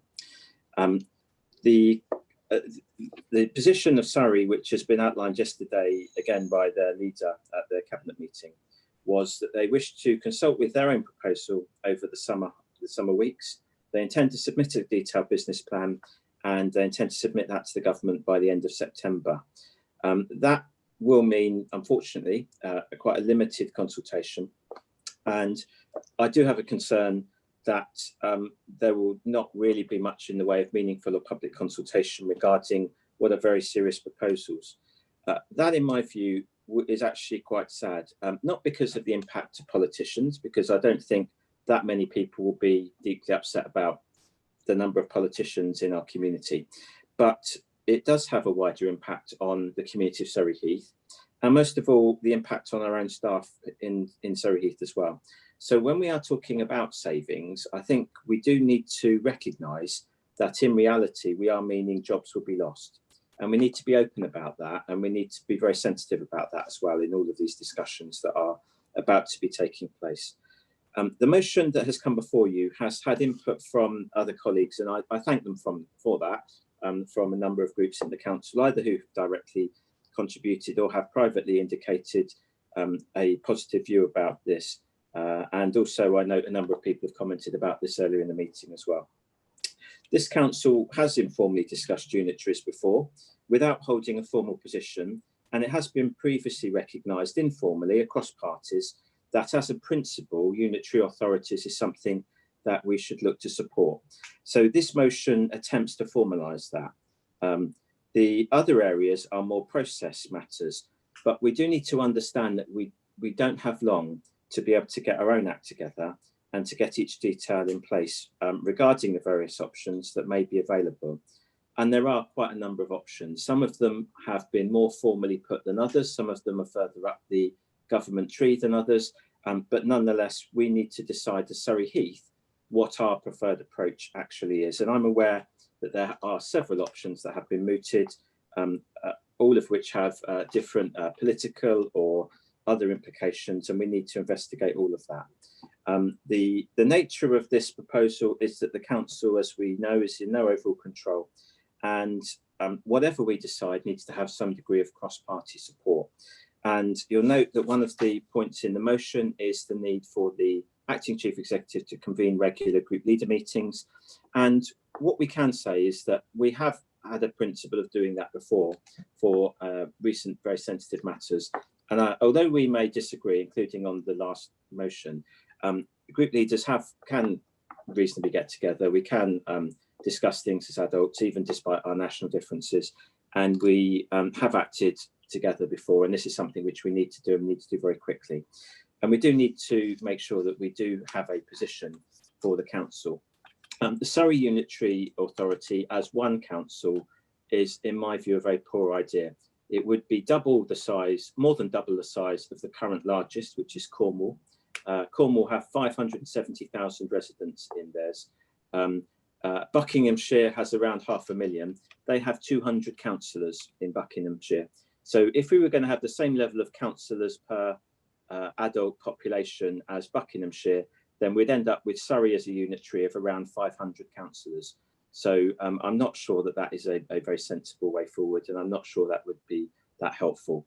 We have a number of councils that we border with, Runnymede, Woking, Guildford, Hart, Bracknell Forest. I think there may be others as well. And we owe it to all of them, not just within Surrey, but across boundaries as well, to have discussions to see which of those may be appropriate partners. It is not proposed at this stage that we put forward a particular option. I'm sure that we can all have those in our mind, but now is not the time to do that. Now is the time to work together positively, quickly, and supporting the chief executive and working together as group leaders to move forward the best option for this council. So I encourage you all to vote for this motion tonight, and I hope it will receive support. Thank you, Councillor Bates. Councillor Rise. Thank you, Madam Mayor. And I'd also like to thank Councillor Bates in bringing forward this motion today, one that I'm very happy to second and I hope will receive support from across the chamber. As Councillor Bates has said, unitary authorities are on the horizon. The government has made it clear that they intend to pursue a reorganisation of local government in England, and it's essential that we ensure that any new authority is accountable, transparent and effective in any new settlement. What kind of local government do we want in the future? One that is centralised and remote, or one that is designed to listen to residents it serves? I hope the latter. I remember in the beginning months after my election, the training we had on how the council works and how to be a good ward councillor. It was clear from that training that the best way to operate local democracy is as locally as possible, where residents are able to take much more direct control over their local communities. For much of my time involved in the local politics here in Surrey Heath, I have been struck by the disconnect between borough and county level local government, and I don't believe I'm alone in this. You only need to come and visit a planning applications committee meeting where the clear disconnect between borough planning and county highways is always evident. During the borough elections last year, when speaking with residents in my ward, they would ask my opinions on a wide variety of issues, from bin collections, parks and recreation, adult social care and highways. It was normally always followed by a conversation about the split of responsibilities between borough and county councils and how many residents were unaware of the differing responsibilities. And I would always share in their frustration and annoyance at how local government works here in Surrey. I do believe that unitary authorities will go a long way to solving this frustration, around which authority is responsible for each job. For example, with any luck, under a unitary authority, we'll no longer have one authority responsible for collecting rubbish and another for disposing it. In any reorganisation of local government, there will need to be compromises to ensure that local community politics is not hindered, as well as delivering the economies of scale needed for any future council to be viable in the long term. For years, the funding settlement for local government has been up in the air, something we all know too well here in Surrey Heath. And as we move to unitary authorities, this will be a discussion that will need to be had between local government and central government, especially regarding how we fund education, social care, and other vital services. We've already seen a proposal for a unitary authority from the leader of Surrey County Council, one which I believe to be the wrong way forward for Surrey. As Councillor Bates has said, Surrey as a county has a population of around 1.2 million residents, has diverse needs, and would be poorly served by a single authority covering the entire county, most likely as it stands based in Kingston, though I do accept that they are planning on moving to Woking. Planning decisions alone would be taken out of local communities' hands entirely, meaning that local communities would have an even smaller voice in the planning decisions that affect them. Any unitary authority must take heed of the need for local voices in planning decisions and other issues. And I hope that under any unitary authority that we have, there will be a renewed settlement, including parish and town councils, as we've seen in Windlesham Parish Council, with Chobham Council and Bisley Council, and the other parish and town level councils that we have. What I believe is an important part of this motion as well is that in point 4, that clearly states that this council has no formal position or preferred option. And that what is the key point of this motion is that we are authorising the acting chief executive officer to open negotiations of potential options for the future. We are not setting anything in stone, but we are just seeing what is available. Unitary authorities are coming for us, as the council leader made clear in his announcement at the beginning of this evening, and it will be the biggest change in local government here in Surrey Heath in decades, long before I was even born. What is important for us to consider this evening is what type of local government do we want here in our local communities? And I hope that we all agree that we want local government that works for the best for our local residents. Thank you. Thank you, Councillor Rise. I'd like to invite members to discuss the motion and make any comments. Councillor McClafferty. Okay, I saw Councillor Deitch's hand up before me, but I'm happy to be to jump the queue if you insist, Madam Mayor. I would normally say that taking a defined position on a proposal before there's even any explanation or consideration of the pros and cons would not be the smartest move. I have two issues with Councillor Bates's proposal. I too am extremely sceptical that a single unitary is the answer for Surrey. I'm prepared to give the leader of Surrey County the chance to persuade me, but I start from a position where I really struggle to see that that is the answer for, or the best answer for the people of Surrey Heath and the rest of Surrey. But unitaries now appear inevitable. I know they've been discussed long before I became a councillor, and they came in waves, 5 years ago, 10 years ago, 15 years ago. But they're from every meeting I've been on, all the papers I've read, unitaries are coming, and we need to prepare for them. So I don't believe that the government are actually going to sanction a single unitary. Having been in meetings with the minister on Zoom, I think that the one thing they haven't done, they've mentioned a minimum of 300,000 residents. They've mentioned a nice zone of 350 to 400, but they haven't mentioned a top limit. And it is not going to be 1.2 million. Right? The indications were that they just were trying to decide the number, but it wouldn't be that. And I believe it's going to be around 500 to 600,000. The significance of that is if it's 600,000, 2 unitaries a possibility. If it's 500,000, we'll be getting 3. So I think that the fact that this paper wants to rule out 1 is difficult for me. The second thing, and I actually have more problem with the second one, which is small item 3, where it's asking that the chief exec writes to our neighbours, not just Surrey neighbours.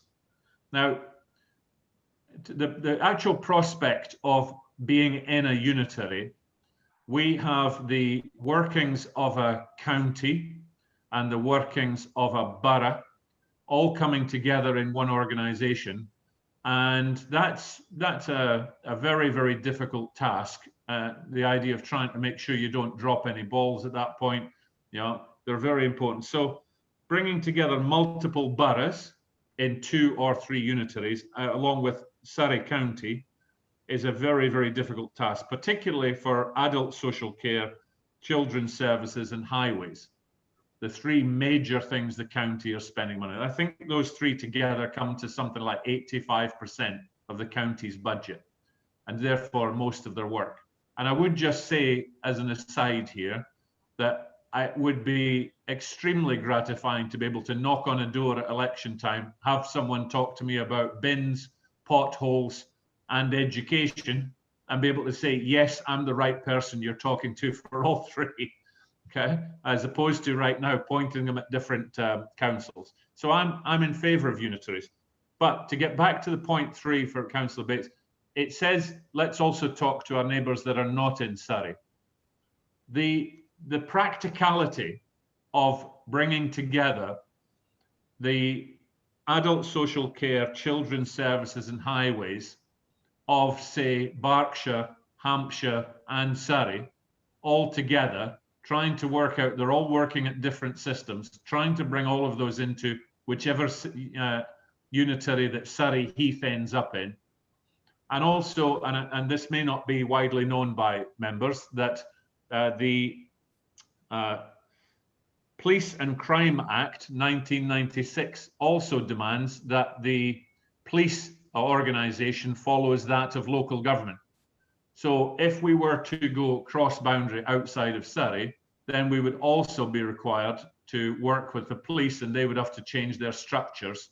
That would be 3 different PCCs, all changing their structure to marry up with the local government.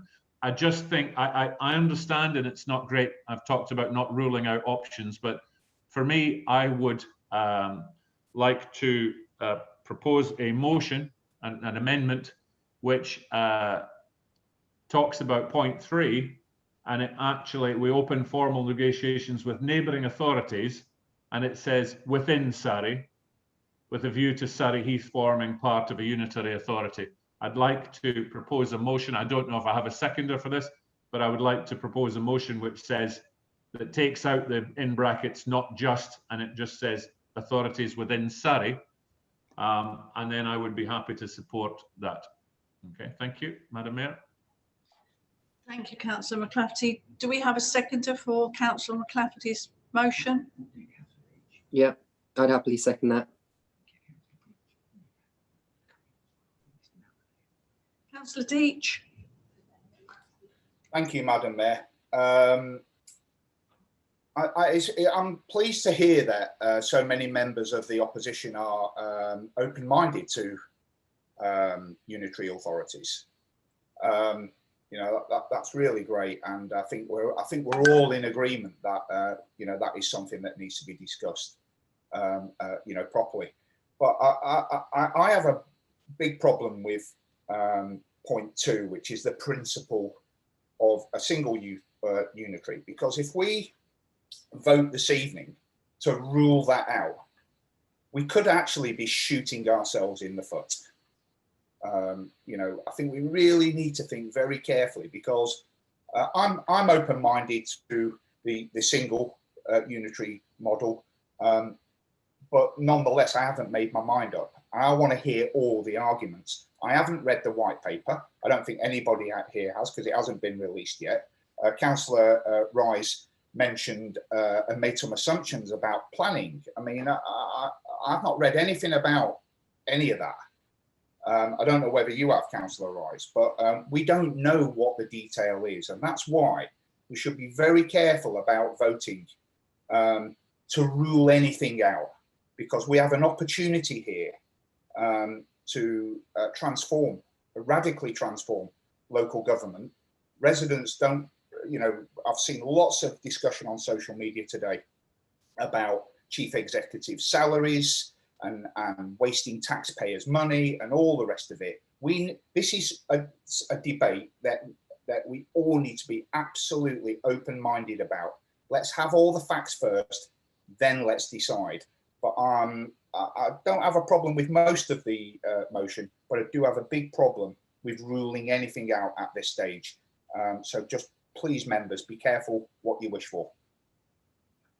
Thank you, Councillor Deach. I've been advised that we need to take a vote on Councillor McClafferty's motion. All those in favour? Should we be able to discuss it before we vote? Yeah, I was just going to say, I've been reminded we need to discuss Councillor McClafferty's before we go to the vote. Does anybody wish to speak on Councillor McClafferty's?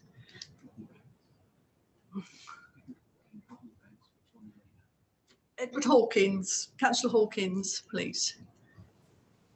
Hopefully you mean me, or I'm going to be in trouble for jumping in. I'm enormously envious of Councillor Bates because he's seen the white paper and I haven't. He's also seen the response from Surrey County Council before it's prepared. So I'm incredibly envious. I mean, this motion is follow the lines of some article written by a Councillor Robert Evans. Now, not many people may know who Councillor Evans is, but he's the Labour representative on Surrey County Council. I think Councillor McClafferty's motion is wrong. I totally agree with Councillor Deach in that we should, he's missed Councillor McClafferty's got his numbering wrong. In fact, we should be deleting paragraph 2 because we can't oppose something we don't know about, we haven't seen, we don't know the implications. I'd also point out to Councillor Rice, at least 6 weeks ago, if not more, the move to Woking was abandoned. There is no central county hall, and I believe you'll find that Surrey County Council will move out of Kingston by the end of this year, he says, fingers crossed. And I mean, I think basically where the councillors are missing the point, 300,000, 500,000 residents will not pay for social care. It will not pay for children's services. And it, I don't know how we would carve the county up. So some parts will be wealthy and some parts will be rural, some parts urban. It would create enormous problems. And have they not heard of the Localism Act? The whole point of this is to bring decision-making down to the people, to the parish level. They're the ones that will benefit. Parishes, town councils, the whole raft of people will need to get involved because certain wards, like the one I represent, doesn't have a parish. You know, the town councils are not parished. It would give more power locally to people. Planning is a thorny issue that has to be resolved. It may well be in the white paper. Maybe Councillor Bates will tell us if it's in the white paper. I haven't seen it. So I think that I'm sorry, Councillor McClafferty, I cannot support that because he's missed the point. This whole thing is premature. Yes, we should have a statement. Yes, the chief executive should be meeting with other authorities. Yes, he should express the concerns of some councillors, maybe, maybe not, to the leader of Surrey County Council. But for us to be voting on a motion now which prejudges something we haven't seen is fundamentally wrong. Thank you, Madam Mayor.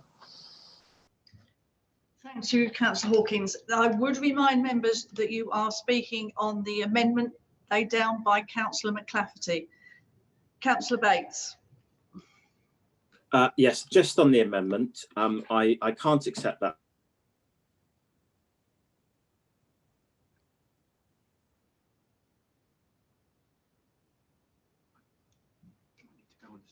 We've lost Councillor Bates for the moment. Quite so ridiculous. Councillor Wheeler. Sorry. Oh, you're back. Hello? Yeah, Yeah, sorry, I'm back. Sorry. So I was just saying that if we go 1 mile away from the council chamber and go to the Meadows roundabout, we're on the border there with 3 councils. Only around half of our borough is surrounded by Surrey authorities. So the idea that we shouldn't have any discussion whatsoever with our neighbours, even though we have traditionally talked about Blackwater Valley unitaries, even though we have an M3 LAP, even though we have partnership arrangements, and positive working relationships, even though we have a lot of transport links with other authorities. Seems to me rather ridiculous, to be blunt with you. Now, it may well be that the government turn around and say that any unitary must only be within the county boundary. They may do that, but that isn't the position at the moment. And whilst I'm only talking about the amendment, I have to say the letter from Surrey County Council leader is in the public domain. So if anybody hasn't seen it, you're very welcome to go and have a look yourself and see it for yourself. And he also spoke about it yesterday. So anyway, just on the amendment, I'm afraid I can't accept the amendment but I'm pleased to hear that most of the rest of it appear to be supported by the leader. Now, Councillor Wheeler. Thank you, Madam Mayor. It's just really reflecting on the points that Councillor Bates has just made. I represent a ward which is on the edge of Surrey Heath. Surrey Heath is on the edge of Surrey County Council. I certainly at times feel incredibly marginalised. My residents are educated in Berkshire, and in fact many of my residents are educated in Hampshire, because at sixth form college they go to Farnborough in Hampshire. My residents visit a doctor's surgery in Berkshire at Sunningdale. A large number of residents from both Windlesham and Chobham go to doctor's surgeries in Berkshire. So going back on the points that you raised around funding, it almost seems to me easier to fund, to merge with Berkshire and Hampshire and some of those neighbouring boroughs than it would be to be associated with the far-flung four corners of Surrey that seem to bear very little relation to what happens in Surrey Heath. I am, however, slightly more sympathetic to the principle of not automatically dismissing being part of one huge, enormous beast that is Surrey Heath. Because I think when we look at something like that and we analyse it closely, it will be quite evident that it simply wouldn't work. We can't currently get anybody from county, going back to the point that was made by one of the councillors earlier, can't currently get anybody from county to come out and comment on planning. We don't know, even within the chamber, and I'll take it right down to parish level. If I take Windlesham Parish Council, when they're debating and talking about areas, people at Windlesham Parish Council, because it's a large council, don't know the minutiae of the detail of different areas within the Windlesham Parish Council, different voting districts. So to look at one enormous Surrey County Council would, I think, by any intelligent analysis, be so ridiculous that I'm not opposed to that small point 2 coming out of Councillor Bates' motion, because I can't imagine for a minute on analysis that anyone could possibly support it. Thank you, Councillor Wheeler. Councillor Wren, you wanted to speak on this amendment? Yeah, it's definitely interesting. I think the merits of the amendment was the likelihood of getting it within Surrey is increasingly more likely than it is outside of it. Although I am convinced by the remarks of Councillor Bates and Councillor Wheeler that we really should be looking at all options, especially on a smaller venue. And I completely agree in terms of a single unitary authority. I mean, I did laugh when Tom Oliver announced that. It was quite funny. But I'm going to withdraw my seconding of the amendment. I don't know if Alan has another one that might want to second his amendment, but I'm going to withdraw it so we can go back to the original motion.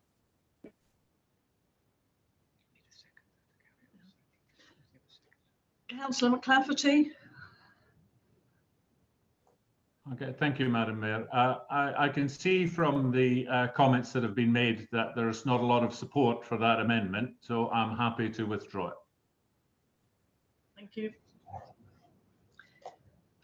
Right, we go back to the original motion. Is there anybody who would like to speak on it? Councillor Bagnam. Thank you, Madam Mayor. I think the motion as put forward by Councillor Bates, we have been through it carefully, and we have made some suggestions to Mr. Councillor Bates, which have been incorporated into this motion. which we totally agree with. And this is the way we should look at it. We should not be sort of blinkered. We should look a little bit further than Surrey Heath. Surrey Heath on its own, as the council leader, Councillor McLeft keeps saying, and I keep saying, we are just a small borough and our services are limited. We need to actually make sure we are going to partner with the right sort of other boroughs to actually work with, because if you look around Berkshire, there are quite a few people which we can easily work with. Blackwater Valley boroughs actually works well for us. That doesn't mean we actually stick to that, but we would not know anything until we actually start speaking. Like Councillor Hawkins said, and I agree with him, the white paper is not out yet. We don't know. We might as well put the net out, understand what's going on. When the white paper comes, we are that much more wiser to make our decisions. We can't be blinded by any political alliance to this, because I think residents come first. And we actually put amendment, not an amendment, adjustment to Councillor Bates' motion, particularly considering the parishes and the town councils. I mean, it's absolutely essential. The democracy should be going down all the way down to the grassroots, because they have to be involved. Like Councillor Wheeler says, I mean, she represents the parish as much as the borough. And it is very important the democracy should work. We just can't take that away and give it to one big unitary authority. It's being almost like, I'm sorry to use the word, it's almost like dictatorship. And with 500 councillors trying to get through a motion in a unitary authority, it becomes a bit of a joke. Thank you, Madam Mayor. Thank you. Councillor Betton.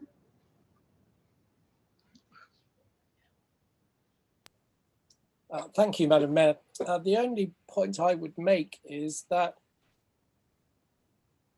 historically, unitary authorities seem to be within counties. I see no reason why we should be bound by the medieval county structure. Surrey is predominantly an urban county, Croydon, Kingston, outer suburbs of London. Surrey Heath is predominantly rural. Why should we be bound by something that was set up just after the Norman conquest in setting county boundaries, when relations with Hart, Rushmore, Blackwater Valley seem much more appropriate to our area? If we're going to look at this for the future, reorganisation of local government is what we're talking about. Let's look at it without boundaries. Thames Valley have a police force that covers many counties. We are on the cusp of Berkshire, Hampshire, and Surrey. Let's look at what suits our residents and the best way forward for them, not what Norman conquest and the Dukes of Surrey, Wessex, and wherever are residing. That's all I have to say. Thank you. Thank you, Councillor Betton. Councillor Perry.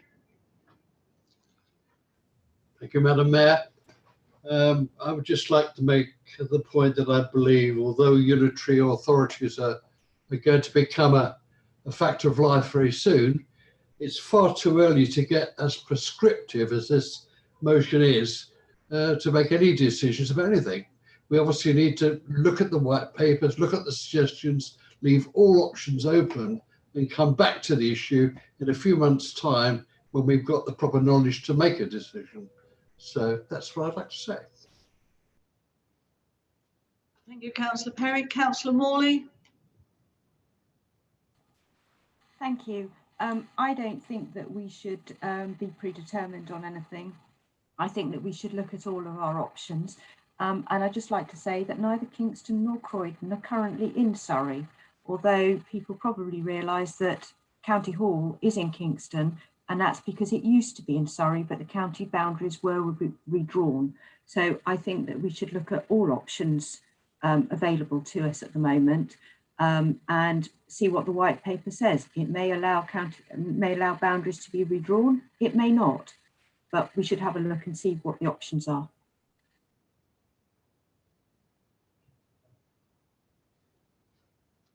Thank you, Councillor Morley. Councillor Barnett.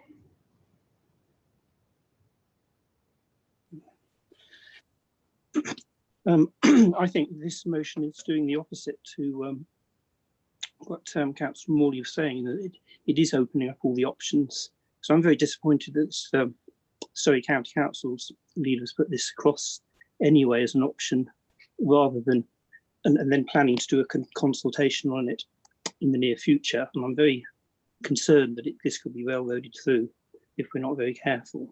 It would have been much better if he was going to put a motion, in a consultation on different options, rather than trying to push for this one mega unitary authority, which I agree with many of the other talkers would be an absolute nightmare.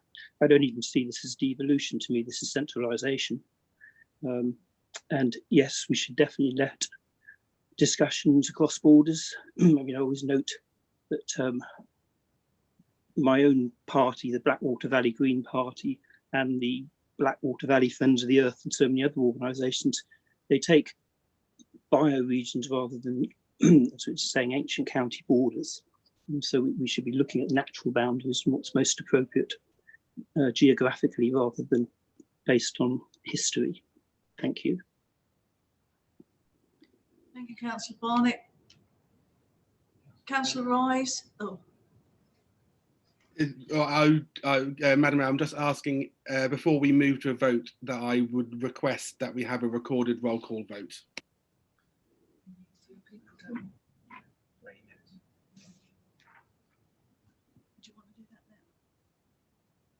Any other points, Councillor?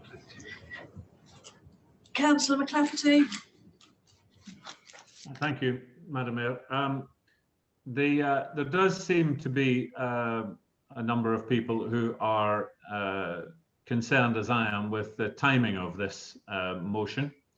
And I have already expressed when I did the motion that I've got some issues with it. I would like to move a second motion that is to postpone this consideration of this Councillor Bates's motion until the government white paper has been published in accordance with Rule 1411 of the Constitution.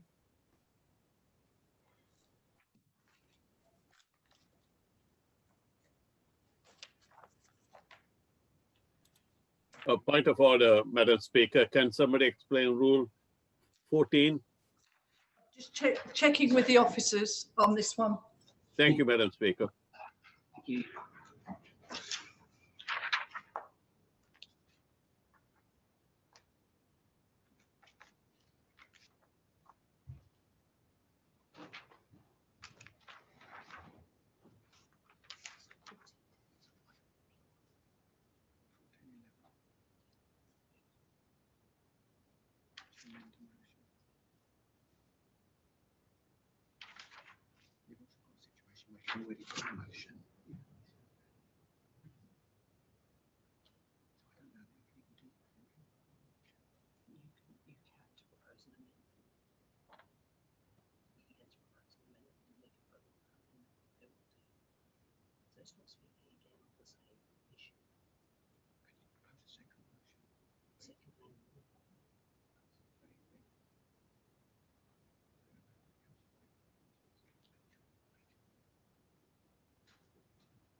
To you.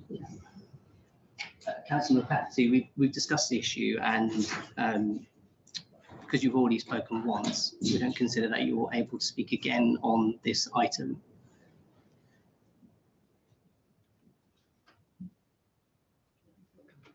Councillor McClafferty. Sorry, thank you, Mr. Ratram. Just for clarification, the fact that I moved the motion to amend, does that not give me the right to move a second motion on this? But we don't believe that's the case, no.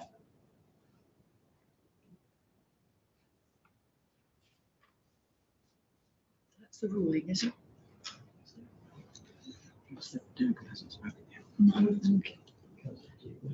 Councillor Tapper, you wish to speak? No. Would you have Councillor Dugan? No, just ask. Councillor Dugan. Thank you. Interesting procedural decisions being made this evening. I'd like to move that we defer this paper in line with Rule 1411 of the Constitution.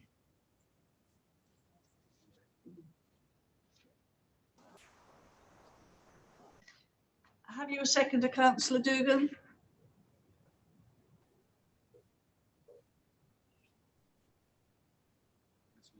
It appears I have a number, Madam Mayor. Councillor Deech. Unsurprisingly, I'll second that motion. Thank you. Would you like to speak on that motion, Councillor Dugan? And anybody want to speak on that motion? Councillor Bates. Yes, I'm not going to accept that motion either, because I think it's ridiculous. The fact is, Surrey County Council have already now submitted their letter. And it seems surprising to me that some people haven't read it. They are going to be submitting a business plan by the end of September. We have no further full council meetings before the end of September. Our next meeting is not until mid-October. If you do not allow us to have a discussion, we can't have any position whatsoever on the County Council's business plan or their idea at all. So even if you agree with it or disagree with it, we would then have no position at all. So I'm afraid I think that is, I have no sympathy with that, that suggestion whatsoever. And there's no way I think we should be supporting that. So sorry, no.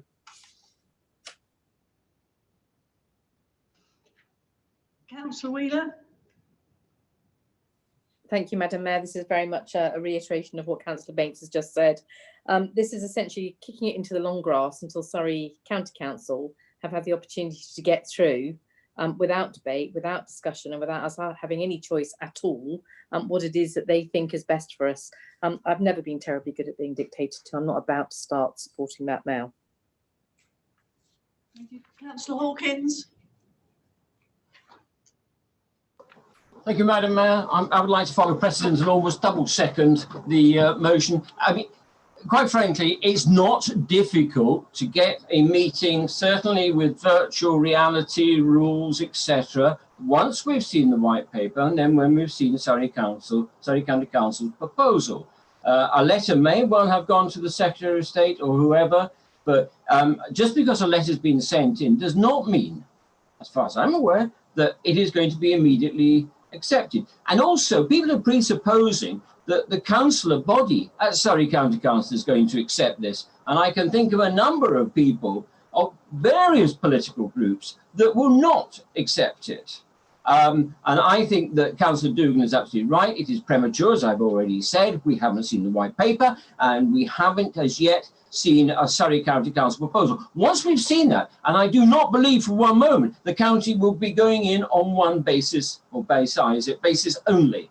And I think we need to see what we're talking about. As councillors, we get accused an awful lot of not talking, talking about what we don't know about. Here is a classic case. We do not know what we're talking about. Therefore, we should support the motion, defer, and move on.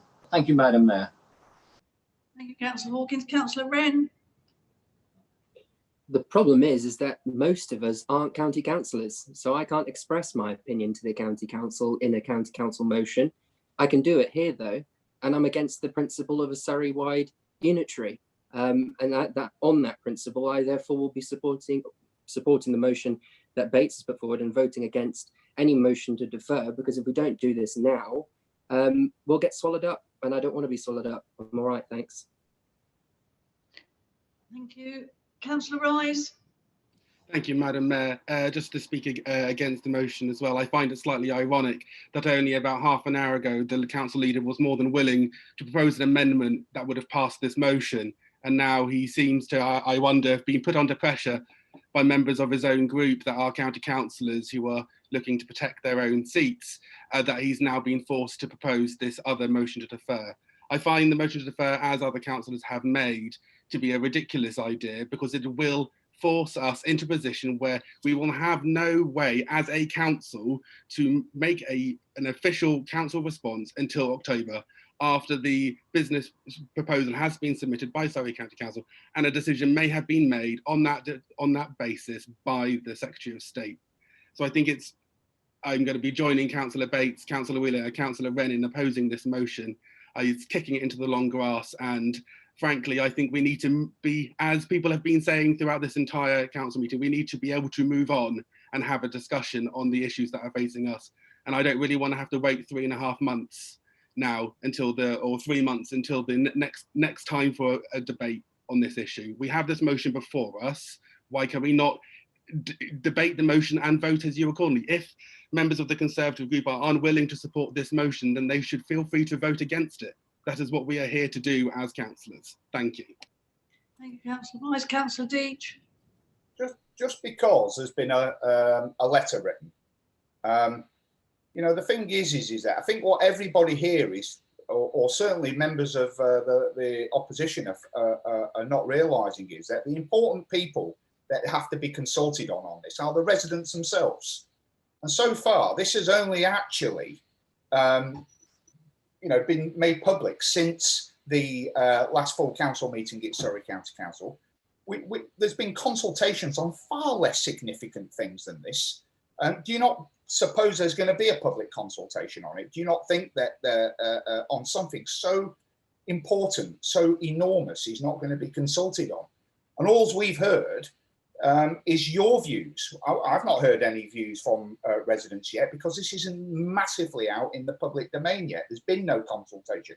I've not made my mind up on a single unitary authority. And all I'm saying here this evening, I just want us to consider all the facts first. To be honest with you, what I've heard tonight about unitary authorities, and from some of my colleagues, both Conservatives and other parties, is that a single unitary authority won't work. And I can see the arguments for that. But I want to be able to see what the proposal is first before I make my mind up. And I'm not going to be closed-minded to that until I've read those proposals. And that's why I support this motion, because actually most of what I've seen in the original motion, I don't have a problem with, except for that single unitary authority thing. And I think what Councillor Wheeler said was absolutely right, that if it is, you know, out of the question, that will become very obvious during that consultation stage, and all the arguments will be had. We're all you know, in touch with our communities. Let's hear what our residents have to say, not what you think they want. Let's hear what they want first. Thank you. Thank you, Councillor Deach. Councillor Malvaganam. Thank you, Madam Mayor. I want to reiterate what I said earlier, because what we are discussing today is so important. What we don't know is what the white paper looks like. What we don't know is what the county council is going to propose as one big Surrey unitary. I mean, they've got a plan already. They're putting a business plan together. But we, at the borough level, have no idea what to do next. So what Councillor Bates has put forward is the most sensible way to do. Let's go out there, talk to the others, find out what's out there. What do the other councillors, other councils feel about this unitary thing? Can we go across border? find out, get the facts. That's all this motion is doing. Get the facts back to us. We speak, all of us do, not only Paul, Councillor Dage, all of us do speak to the residents. We hear from them almost all day long about Unitary, about acquisitions, about all kinds of issues. We understand them. We really do understand them. What they want is all the options on the table. As a council, we have to be ready. That's what this motion is doing. Let's get ourselves ready.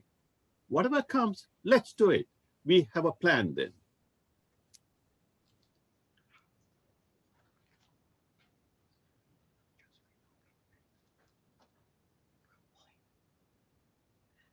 Thank you, Councillor Bagenham. Councillor White. Well, usually know what I'm talking about, but once again, I'm confused from Bagshot.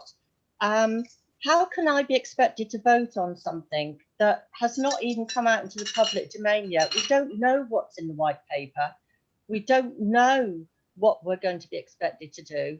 It's all very well talking to other councils and everything, but as someone said, it's the residents. It's the residents that are going to be affected. It's the residents that we need to consult with. I won't be voting for Councillor Bates's motion. Thank you, Councillor White. Councillor Josephine Hawkins. Thank you, Madam Mayor. I was wondering if I got the wrong glasses on tonight. I keep putting my hand up and I'm not, but at long last, I'm allowed to speak. Thank you for that. I personally think that we should defer. We don't know what is going to come out in the white paper, regardless of what people think will come out. Councillor Deach and I don't always agree, but on this point, I very much agree.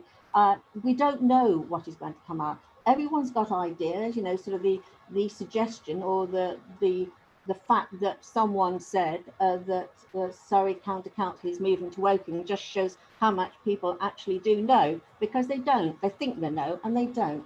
So we need to wait for the white paper to come out. We need to have more information. We've got to find out what's going on, and we can have an emergency council meeting. I'm sure Mr. Payne will advise. Is it 10 days we need to have notice of? We can have an emergency council meeting, and I think we should wait until we find out. We should defer this and find out actually what is going on, and then we can make sensible comments on it rather than just going here, there, and all over the place. Thank you, Madam Mayor. Thank you, Councillor Hawkins. I'm sorry if people were kept waiting, but unfortunately, I can't see everybody on screen here, and I have to wait for someone to tell me from the sideline. So my apologies. I'll wear a hat next time. Councillor Perry. Thank you, Madam Mayor. We're talking now about the motion from Councillor Dugan, I assume, which followed on from the leader's proposal that we wait until the white paper is published before we debate this motion in detail. I would support that for the same reasons I made earlier on to the main motion, and that, you know, to go out and speak to everybody without having a framework within to discuss the details is mad. We should not be prescriptive at this point because we do not have all the information required to make a sensible decision. So I would argue in favour of Councillor Dugan's amendment. Thank you. Thank you, Councillor Perry. Councillor Mansfield. Thank you, Madam Mayor. I certainly do agree with indeed what Councillor Perry has just said, and for that what Councillor Josephine Hawkins said, and I support the motion put forward by Councillor Dugan. And at the end of the day, I also, agree with that we can have an extraordinary general meeting to discuss this once we know the detail. We don't know the detail, and obviously, I've just raised. I'm also a county councillor. Thank you. Thank you, Councillor Mansfield. Councillor Chapman. Thank you, Madam Mayor. I think this is premature and we should be waiting for the white paper. I was involved with the Unitary when we looked at Unitary authorities before, and I can assure you it took a long while looking. we were looking at 3 or 4 unitaries. We're talking 2 months to wait here, August and September. We'd never get all this work done. That you need to talk to other councils in that time. We won't have all the details, so it is premature, and I will be going with Colin Dugan's amendment. Thank you, Councillor Chapman. Councillor Garrett. Thank you, Madam Mayor. I too will be going with Councillor Dugan's motion. I know nothing about this. I've not seen a white paper. I'm unaware of it. I need to get the details. So I can't vote for something that I know nothing about. And as we've already pointed out, there is such a thing as an EGM. We can easily call an EGM. I'm pretty sure that Mr. Payne will be able to sort that out. So the fact that there's an issue that we can't have a council meeting is a non-problem, because we have an EGM before the council meeting is due, and we can have a discussion then. And if we then decide to go down along the lines of Councillor Bates's motion, I will be more than happy to support it. Thank you.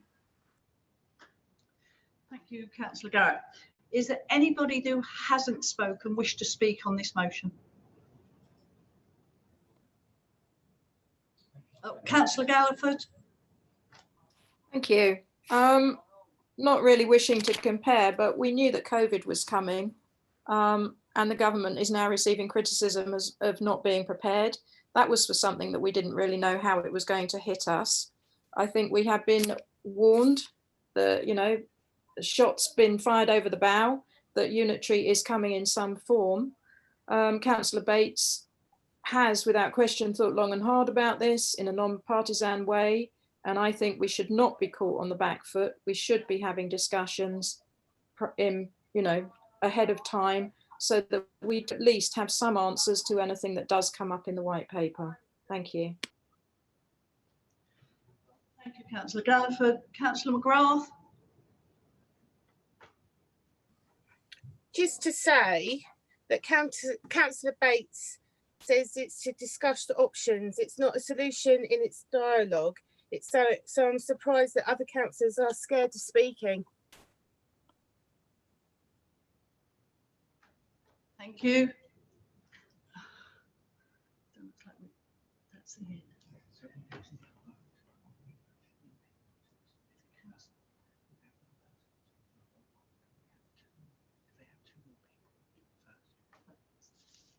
Oh, Councillor Tapper. Yes, earlier Councillor Rise asked for a recorded vote on this. I would like to also support that proposal that this go to a recorded vote. Thank you. Thank you. Is there anybody else that supports a roll call? I would like to support it, Madam Speaker. Thank you. We have 3 for that, so there will be a roll call. And that's Councillor Dugan's motion first to defer. So you will be voting. We are now going to vote on Councillor Dugan's motion to defer, and I will get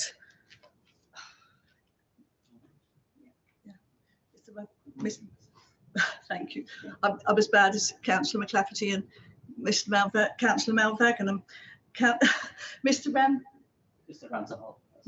Ramterhall will read out your names, and you will need to indicate whether you are voting in favour or against the motion. And this is the motion laid down by Councillor Dugan. So Councillor Dan Adams. In favour. Councillor Graham Alloway. Against. Councillor Peter Barnett. I am against. Councillor Rodney Bates. Against. Councillor Cliff Betton. Against. Councillor Richard Brooks. Councillor Richard Brooks. Okay, we'll come back to Councillor Richard Brooks. Councillor Sarah Jane Croak. In favour. Councillor Vivian Chapman. She's had it again. Councillor Chapman, you was on mute. Can you just confirm what your vote is? You're on mute now, Councillor Chapman. That's better. In favour. Councillor Paul Deach. In favour. Councillor Colin Dugan. In favour. Councillor Tim Fitzgerald. Against. Councillor Sharon Galliford. Against. Councillor Sean Garrett. For. Councillor Edward Hawkins. For. Councillor Josephine Hawkins. In favour. Councillor Rebecca Jennings Evans. In favour. Councillor Ben Leach. Against. Councillor David Lewis. In favour. Councillor David Mansfield. In favour. In favour. Councillor Alan McClafferty.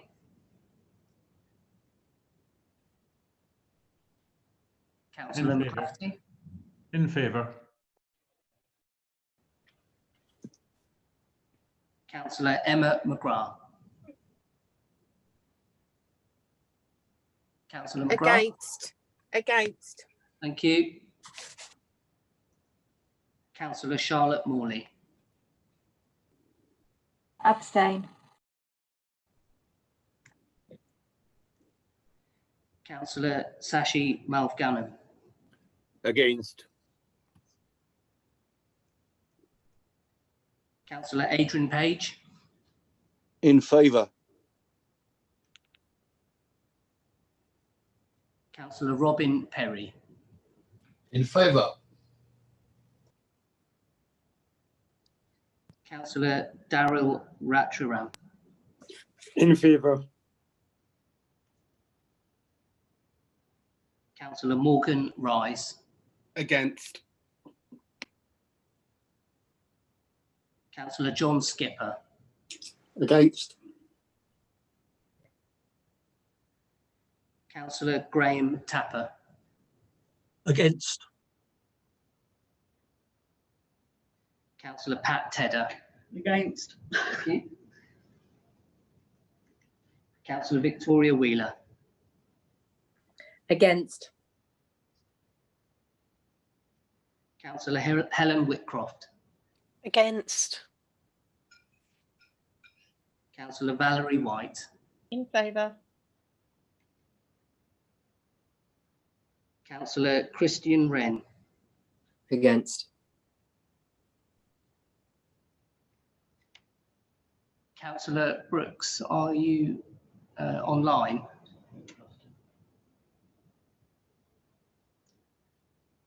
Lost him. Okay.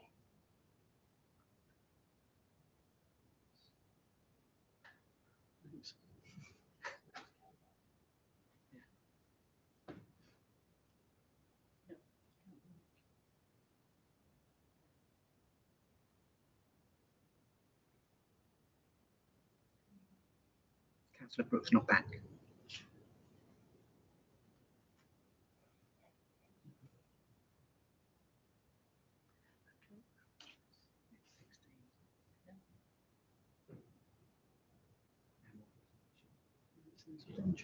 So then we have to do this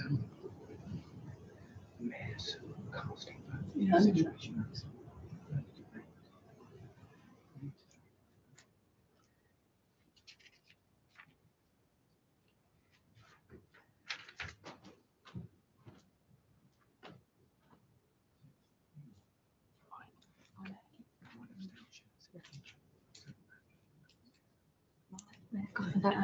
Yes, that's mayor's casting vote. So, and how does that work then?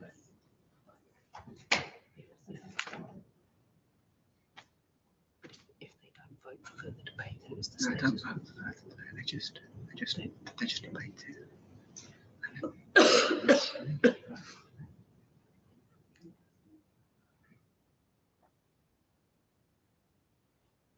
So just to complicate an already interesting evening, members, we have 16 votes in favour, 16 votes against and 1 abstention.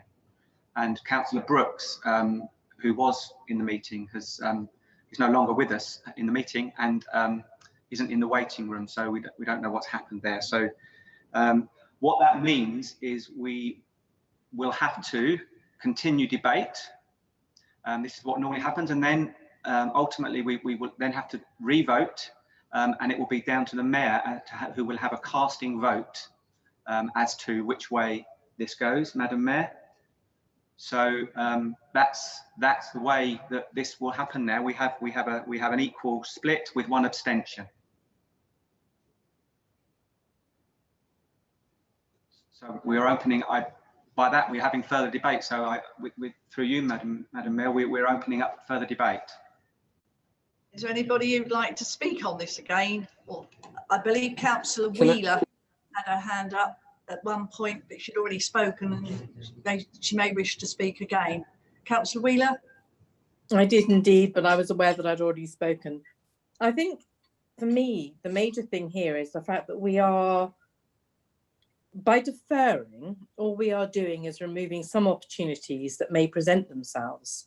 Whereas if we move with Councillor Bates's motion, we're in a very strong position to start discussions, to start debate, to start conversations, and we are not precluding anything. I can see no benefit in delaying. The white paper will come out. It will form part of those discussions. The proposals from Surrey County Council will come out. It will form part of the discussions. So I just don't understand why we're deferring. We're here to make a decision, and for heaven's sake, let's just get on and start the conversations that we know that we've got to have, so that we're not accused of just sitting back and doing nothing and being done unto. Thank you. Thank you, Councillor Wheeler. Councillor Rise? Thank you, Madam Mayor, and I do appreciate you calling on me again. Just a very quick point just regarding comments from members of the Conservative group regarding that we would be potentially tying our hands or prejudging a situation. However, what I would do is point to the fact that Surrey County Council has already presented their case in a limited form, but Surrey County Council has already presented a case, and I don't think it's right that we should now be cutting ourselves off by deferring this matter further when we need, as Councillor Wheeler has said, we need to be discussing this issue right now. We need to be talking about the type of local government that we want in the future. Yes, the white paper will detail the position of the government, but that does not stop us from discussing what we actually want to happen, so that we as a borough are able to influence and lobby central government to ensure that our residents are best represented in any future unitary authorities. It's important that we do, as Councillor Wheeler has just said, that we are proactive and not have this process done onto us. Thank you, Mayor. Thank you, Councillor Rise. Councillor Perry? Thank you, Madam Mayor. I just remind everybody that there is nothing at the moment that precludes officers, councillors discussing this issue with anybody. All this motion does is actually get very prescriptive in a number of key areas. And I think all we're saying is that it's not necessary to be that prescriptive at all. Nobody's banning anybody from speaking at all. And one would expect in the course of normal activities that our officers, the chief executive, everybody else will be talking to fellow boroughs and what have you.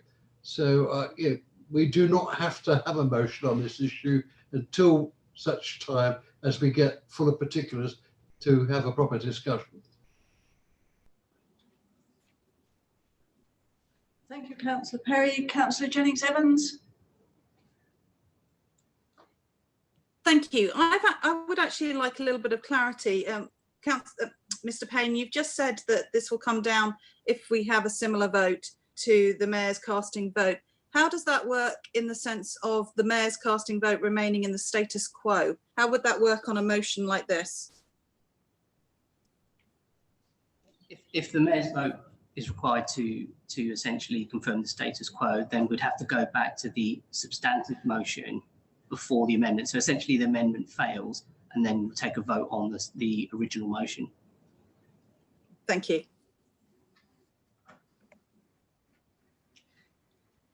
Councillor Wren. I wasn't actually going to say anything then, but seeing as I've been asked, the only thing I would probably add is that the second part, the part that's so frustrating about the single unitary authority, what it's saying here is as opposed to the principle of it. So the principle's been suggested that a single unitary option is available, and what this motion is saying, I'm opposed to the principle of it. I'd much rather, as option 3, or the third part of the motion suggests, I'd much rather look at options in the surrounding area. That's essentially what the motion is saying. Now, you may still be in favour of a single unitary authority, and those county councillors may vote in favour of that. But what this is saying is, as a borough, we're against the principle of a single unitary, but happy to discuss around the surrounding areas what unitary might be available to us. So I just want to clear that second point. Thank you, Councillor Wren. Councillor Edward Hawkins. Thank you, Madam Mayor. I'm fascinated by the comments about people knowing what county have done, what county's position is, and the views of county councillors. My understanding as a county councillor is that no formal application has been made to the government prior to the publication of the white paper. And I can also make my position quite clear. I will not support anything put forward by county that does not include increased powers for local parish, town councils, or whatever, for the local people. And if that is not in accordance with the Localism Act. It's quite emphatic. I stand by that statement. Anything, I mean, let's face it, county provides 80% of the services that offer across the county. That is a fact. But it is also a fact that if this does not increase greater participation and powers to local people, I will not support it, and I know a large number of my colleagues will not support it. At this point in time, we have not, as a group at county, agreed a way forward. Now, my county councillors colleagues will agree this. So therefore, for people to say what county have done and what I'm doing as a county councillor is somewhat mistaken, and I'd rather people didn't speak for me. I'm quite capable of doing it myself. I will not support anything that does not increase the powers of participation of local residents. End of story. Thank you, Madam Mayor. Thank you, Councillor Hawkins. Councillor Mountbakenham. Thank you, Madam Mayor. I mean, just to go back to Councillor Hawkins' latest statement, what he says is, I will not do it as a county councillor. Yes, you are a county councillor, Councillor Hawkins. We are borough councillors. We are responsible for borough electorate as much as you are responsible for the county seat you represent. I'd like to think all of us are very reasonably close to our residents. We have to give the democracy back to the people.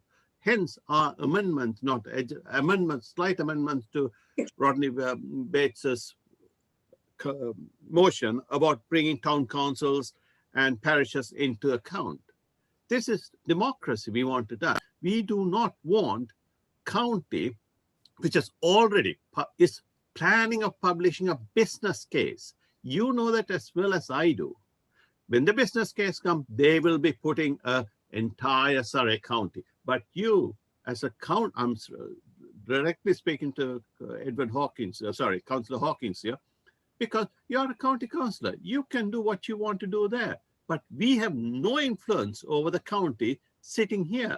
Hence, what Councillor Bates has suggested, forget all the options, put it in front. Let us also tell you, the borough councillor, this is the way our councillors, our residents are thinking. This is the way the local borough councillors are thinking.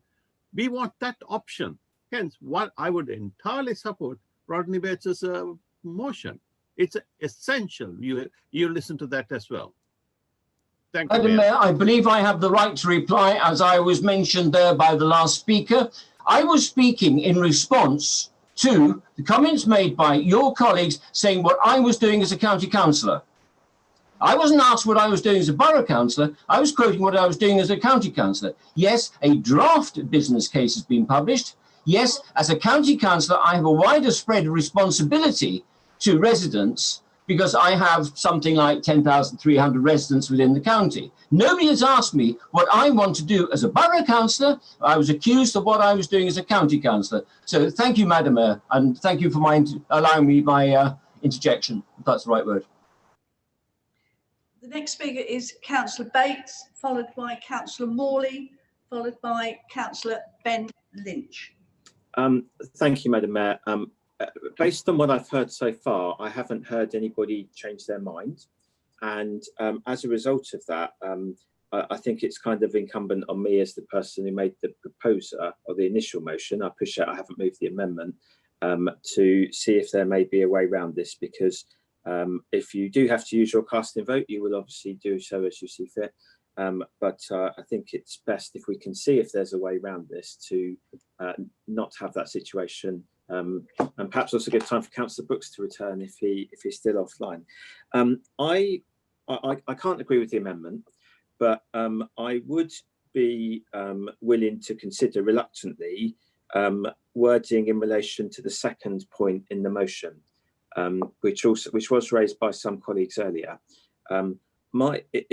I do think we should have a position on the Surrey position, but if that is the block on this, then I'm willing to think about that and to move it forward, particularly bearing in mind the first point, which does give some degree about the sizing.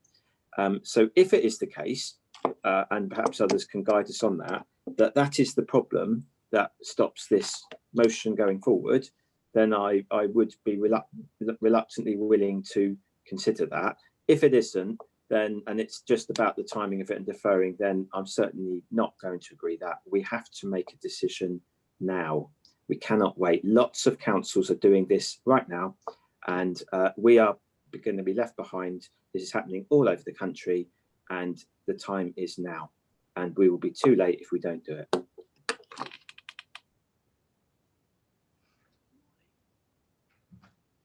Councillor Morley. Thank you. I very much welcome Rodney Bates's comments. I think, as I said before, that we should consider all options, and that does include the single unitary authority.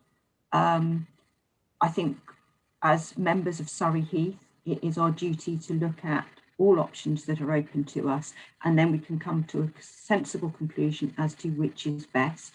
And I think some of the options may be closed down to us quite quickly, and others will get more consideration, and we can take advice from our residents as to what their views are. And I think it's very important at this point that this borough does do the work to see what the implications would be for us under all the different options. So if Councillor Bates could remove the wording of the oppose the principle of a single unitary authority, I hope that maybe we would get a large number of members being able to support this motion, and therefore we could move forward tonight. Thank you, Councillor Morley. Councillor Ben Lynch. Hi, sorry, yeah, Councillor Leach. I think obviously clearly everyone has a pretty strong opinion about this, and I think my frustration is the fact that we spent, quite a lot of time discussing whether or not we want to defer a motion or kick it into the long grass. I think if people feel that strongly, and clearly if Councillor Bates' motion doesn't go through, it doesn't mean that we're not allowed to consider these things in the future. I think instead of wasting time and voting on a motion to defer it, I say we cancel that and we just vote on Mr. Bates, on Councillor Bates's proposal, because it just feels like we're kind of stuck in a stalemate here. Let's just get on and vote for the proposal itself, as opposed to worrying about voting for the amendment. Clearly, we all have an opinion. Let's just get on with it. Thank you, Councillor Leach. Councillor Betton.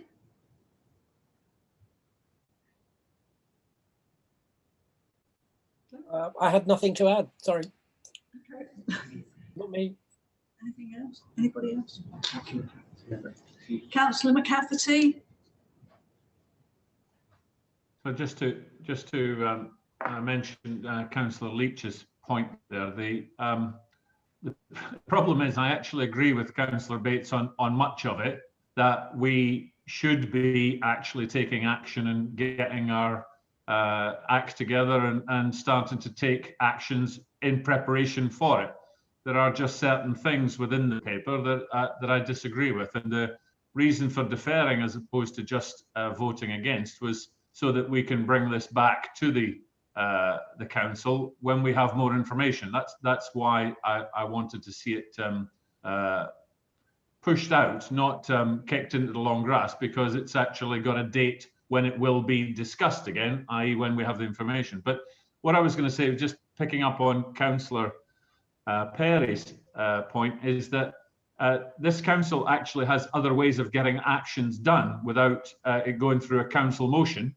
The group leaders, in fact, are meeting next week with Tim Passion to discuss unitaries and what we think we should be doing.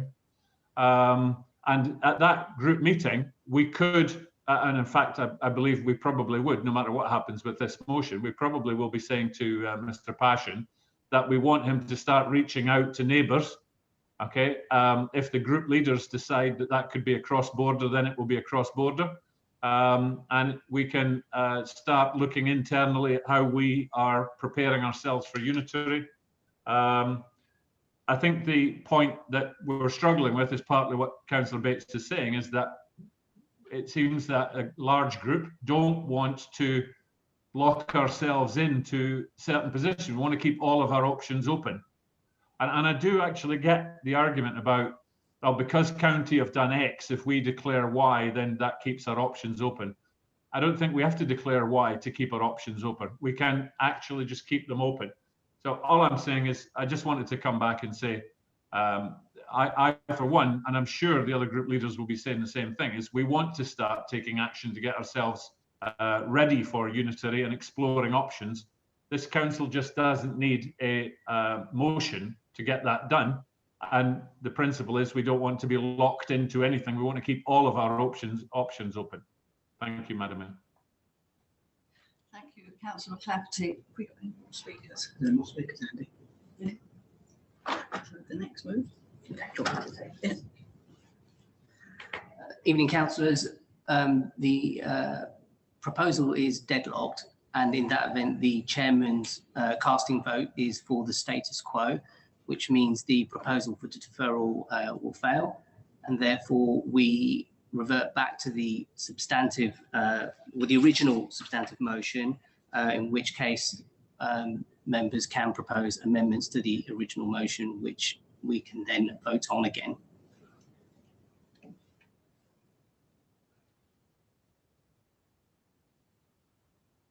Speakers. Councillor Rebecca Jennings-Evans.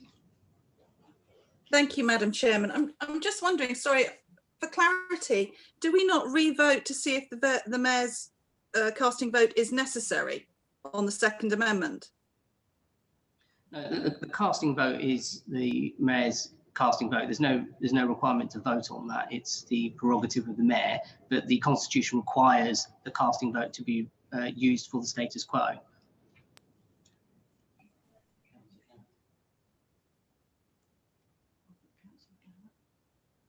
If I could just ask a quick question, please.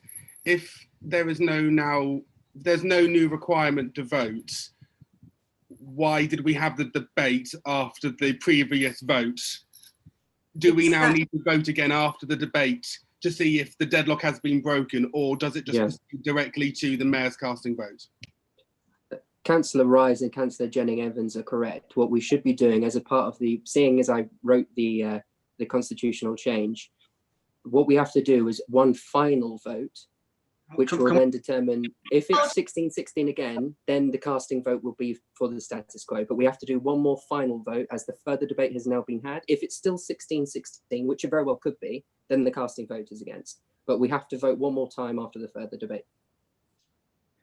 Members, can you just give us 2 minutes rather than, I don't think you've been invited, Councillor Wren, just 2 minutes whilst we confer here and advise the Mayor on this. And we have taken on board those comments, Councillor Wren. So, and there are other members trying to speak, and I can see waving arms. It isn't, we're trying our best. It isn't entirely helpful. We're trying to do our best here. So just bear with us and we'll advise the Mayor accordingly.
Thank you, members, for bearing with us. So the point has been made and recognised. What we need to do now is to go back to vote, having had further debate. We need to go back to vote on the motion from Councillor Dugan to defer on a roll call. And if people haven't changed their mind, if Councillor Brooks hasn't come back, then it will be the Mayor's casting vote that counts in favour of the status quo. So the point that the monitoring officer made would then apply. But we need now to re-vote based on that further debate that you've had on Councillor Dugan's motion.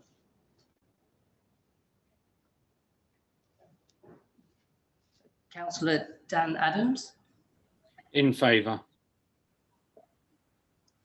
Councillor Graham Alloway,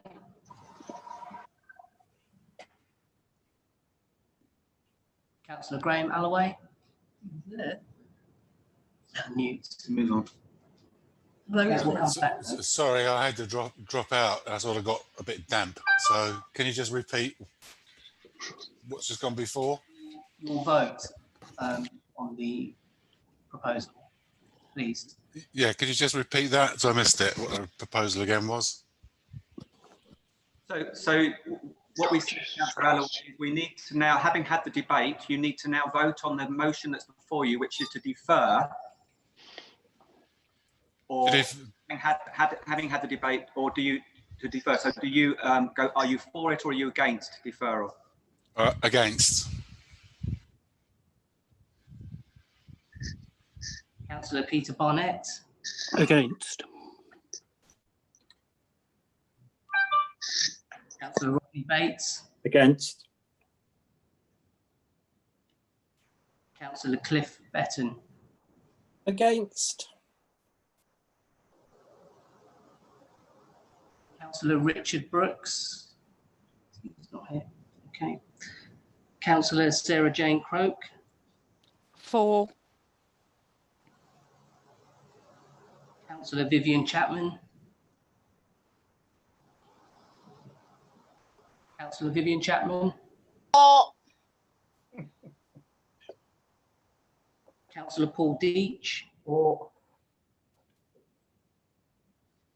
Councillor Colin Dugan. For. Councillor Tim Fitzgerald. Against. Councillor Sharon Galliford. Against. Councillor Sean Garrett. For. Councillor Edward Hawkins. For. Councillor Josephine Hawkins. For. Councillor Rebecca Jennings Evans. For. Councillor Ben Leach. I'm still against. Councillor David Lewis. For. Councillor David Mansfield. For. Councillor Alan McClafferty. In favour. Councillor Emma McGrath. Against. Councillor Charlotte Morley. For. Councillor Sashi Malvganam. Against. Councillor Adrian Page. For. Councillor Robin Perry. In favour. Councillor Darrell Rataram. For. Councillor Morgan Rice. Against. Councillor John Skipper. Against. Councillor Graham Tapper. Against. Councillor Pat Tedder. Against. Thank you. Councillor Victoria Wheeler. Against. Councillor Helen Whitcroft. Against. Councillor Valerie White. For. And Councillor Christian Wren. Against.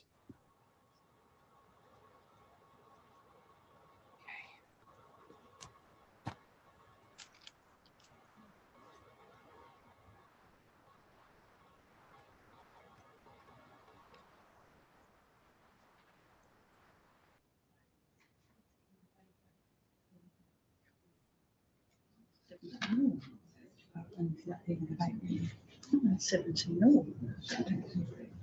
34 count, 33 councillors. Richard Brooks is none, so 17, 4 and 16 counts. So members, the result this time round was 17 for and 16 against. Therefore, Councillor Dugan's proposal to defer is passed.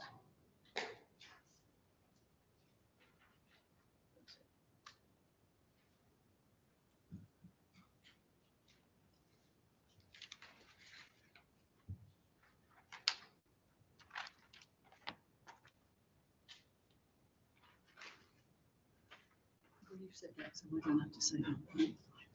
Item 10, yeah. Thank you, members.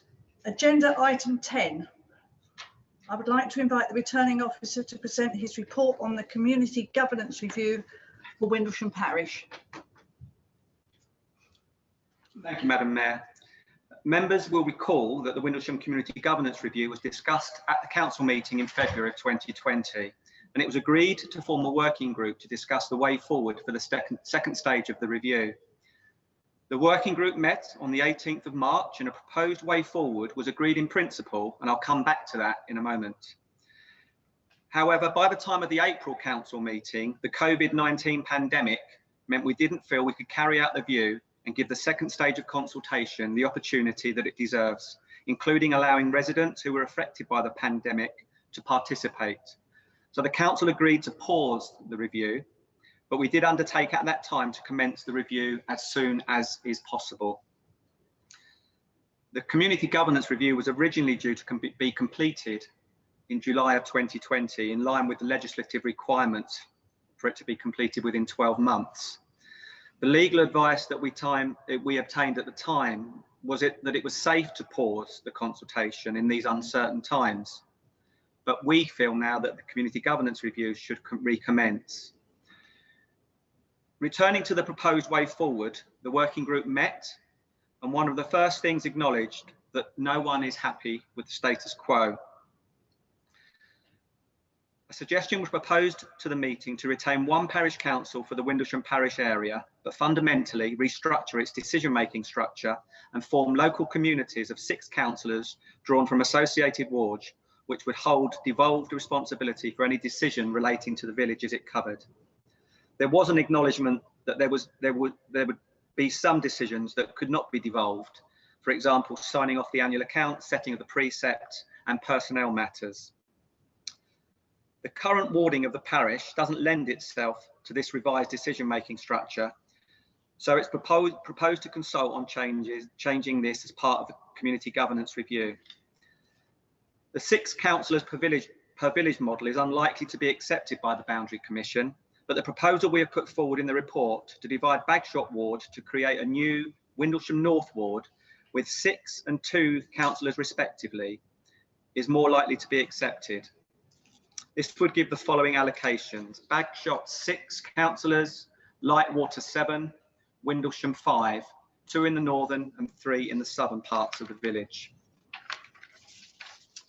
The rewarding and allocation of councillors to each ward is what you're actually considering as part of this review. I should stress the parish decision-making arrangements don't formally form part of the review, but we do respect that they form part of the wider compromise that's been put forward by the working group.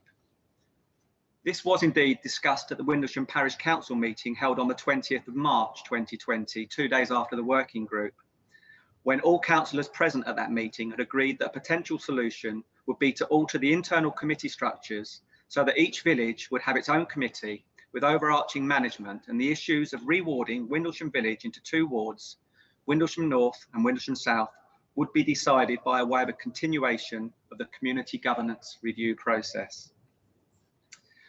I am aware of the concerns that the review should remain paused as progress on the parish decision-making structure may not have substantially progressed.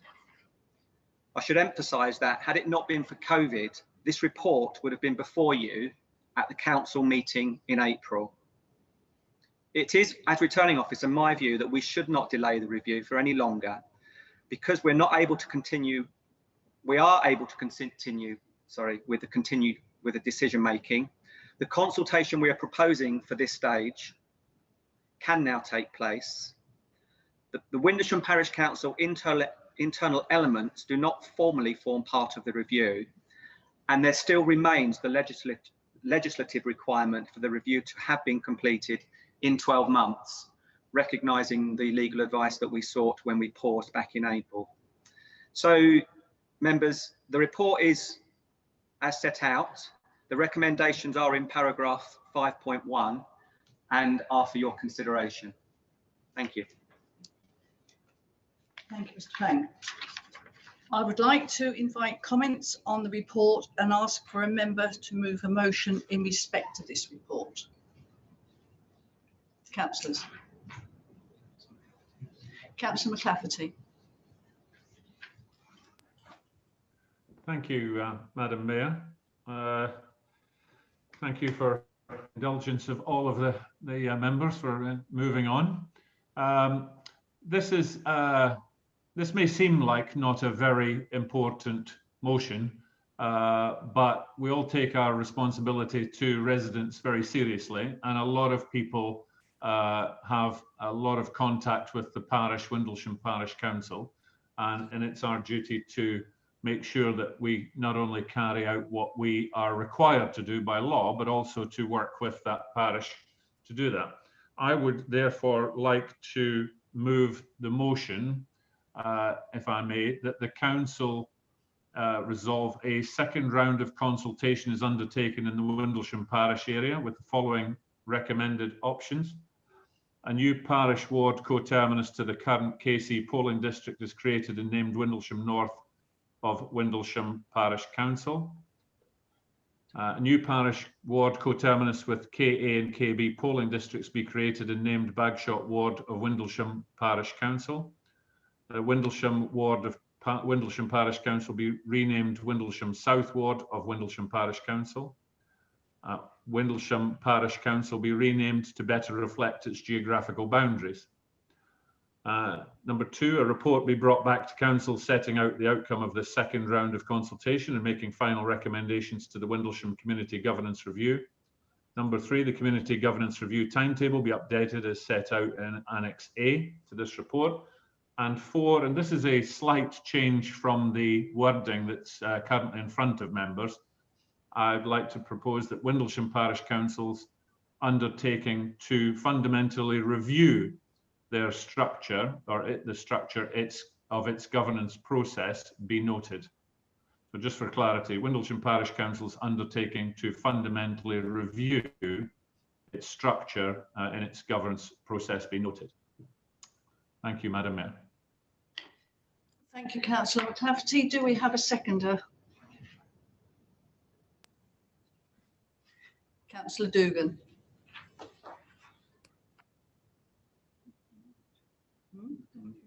Apologies, I was on double mute there. I am happy to second that. Thank you, Councillor Dugan.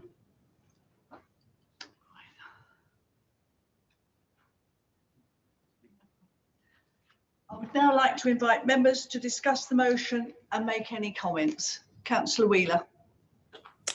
Thank you, Madam Mayor. I would be really happy to support Councillor McClafferty's proposals, but I have a couple of concerns. So namely that the internal workings of Windlesham Parish Council are not under our control. And my understanding from the meetings that I've attended is that there is a group, a sub-working group of Windlesham Parish Council, which is a working group that looks directly at the inner workings to reflect the CGR. So if we could change the wording slightly, because my understanding again is that they were given, I'm just looking, devolved responsibility for making the decisions in relation to this. And if we can change the wording slightly to say that in point, the last point that you've amended to the one that wasn't written down, i.e. the inner workings. So the inner workings to reflect the decisions that were made by the Windlesham Working Group that consists of 3 cross-party councillors, then I would be very happy to support that motion. And then also another slight wording. So I think one of the things that prompted this, and a lot of the other members may not be aware of it, is the fact that Windlesham Village felt that they had been carved in half by the changes in the Boundary Commission's review. And so therefore to have, and it is only a minor amendment, is to Windlesham brackets north and Windlesham brackets south. So that both of them are Windlesham Village basically, but one is bracketed north and one is bracketed south, which I believe is how Lightwater used to be. It used to be Lightwater east and west. But that from their point of view would make quite a difference. And then the other point as well is that the consultation, that the wording of the consultation that goes out to residents is done in conjunction with the borough councillors that look after Windlesham Parish Council, and that's obviously across all of them, not just Windlesham. So not just Windlesham Village. It's very confusing. So I'm going to call them the 3 villages parish council for ease, and then we all know what we're talking about. So that it's in consultation with the working group and the borough council councillors, and then I would be really happy to support that. Councillor McClafferty, if you would be up for the changes in that wording.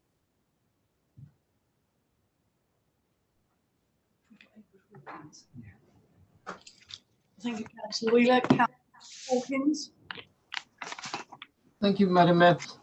When this item was discussed last time, it's quite interesting. We've talked about democracy and letting everybody have a say, and there've been a lot of concerns about a megalith organization riding roughshod over people. When we talked about this last time, there was something like 13,814 electorate in the total areas. To cut things short, because we've gone on for long enough, I had suggested that there was a minimum return number of people that voted of 20% of the impacted electorate. And that was, I believe, well, I don't believe it, I've listened to the tape. Councillor Wren seconded that. Councillor Wheeler said, okay, you know, rather than have a detailed figure, let's look at the aggregate numbers. And we defer to Democratic Services to look at the number and inform the working group. Now, I've had, you know, to come up, Democratic Services to come up with a sensible figure. I've had a look at the papers, and I can't see anything about having a minimum number of people within the impacted electorate that should vote. Now, you know, whichever vote we go on is one thing, but I do believe that we should practice democratic process here, which I've just been accused of not supporting. So here I am emphasizing my democratic principles. Yes, I see one smile there. Yeah, I see you. But you know, I do believe we should have, no doubt Councillor Mulvanigan is going to support me on this, and that we should have a reasonable, sensible percentage of number of people who will vote. Thank you, Madam Mayor. Thank you, Councillor Hawkins. Anybody else? So we need someone to second Councillor Wheeler's amendment as well. Right, Councillor Wheeler, do we have a seconder for your amendment? I don't know. Hopefully somebody will second my amendment. I'll second it. Councillor Barnett.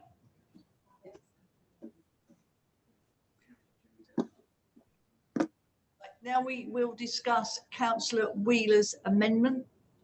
Is that what you wish to speak on, Councillor Jennings-Evans? I actually would like to make a further amendment, if I may. So whilst I understand the need to raise this report to council. A moment, please. Sorry, just need to check on procedurally, Rebecca. If you could just give us 2 seconds, please. Certainly.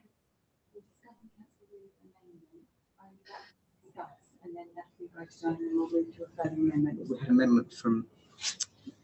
We had an amendment from. You bear with us for a moment, members. Thank you.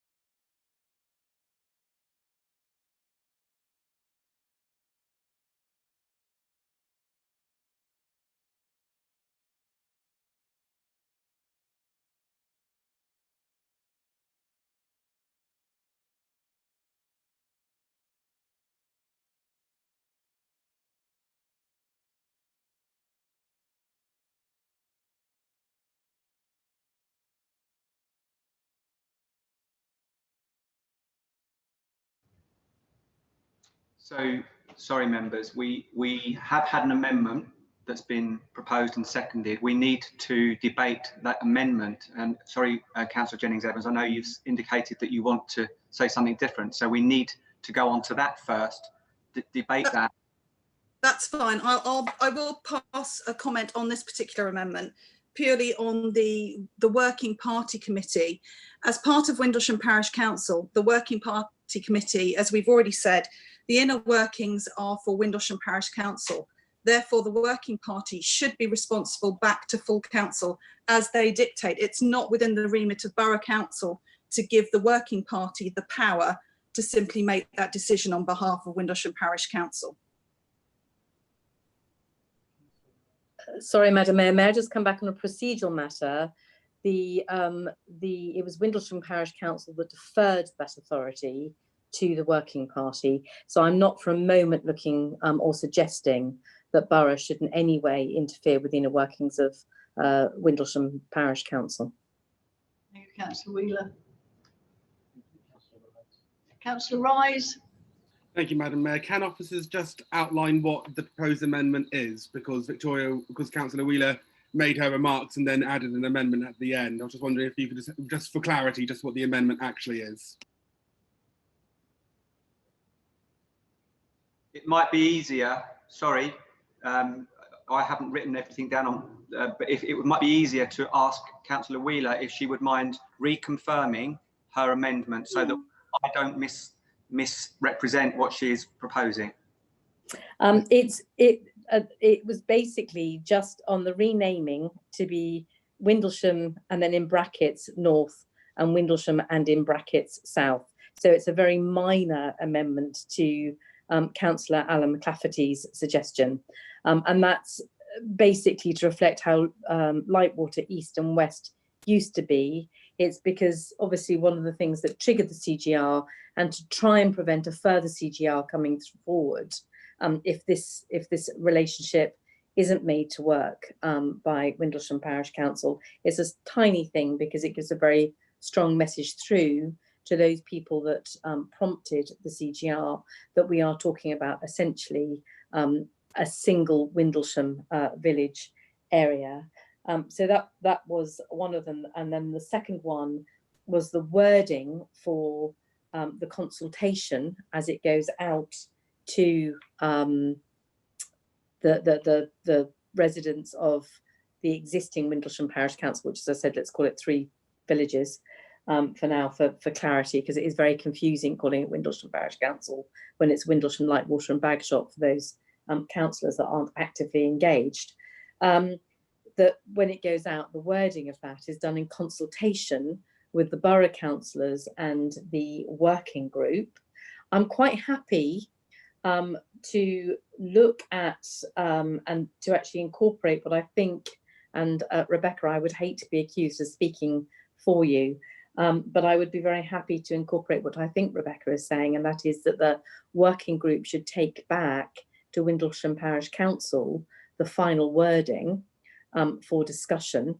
But my understanding is that from the meetings that I've attended and from the working group meeting that I attended at the parish council, that the working group were given devolved responsibility for this.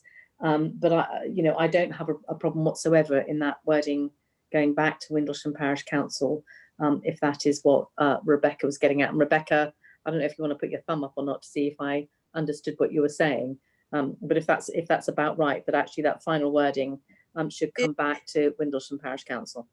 If it is worded to say that it should go back to the Windlesham Parish Council, full council, that's absolutely fine. It's a working group and they do have devolved authority, although that's purely on the negotiations and not the final decision. Okay, so that's basically the amendment. Thank you. Thank you, Councillor Wheeler. Councillor Galliford. Thank you. Sorry. Yes, I was just going to reiterate that delegated authority had been given to a working group. Unfortunately, that working group was not advised that the CGR had been started up again. So there's a slight issue there. And this is about communication between borough and the parish council and the working group in particular. So I just wanted to raise that at this point of time.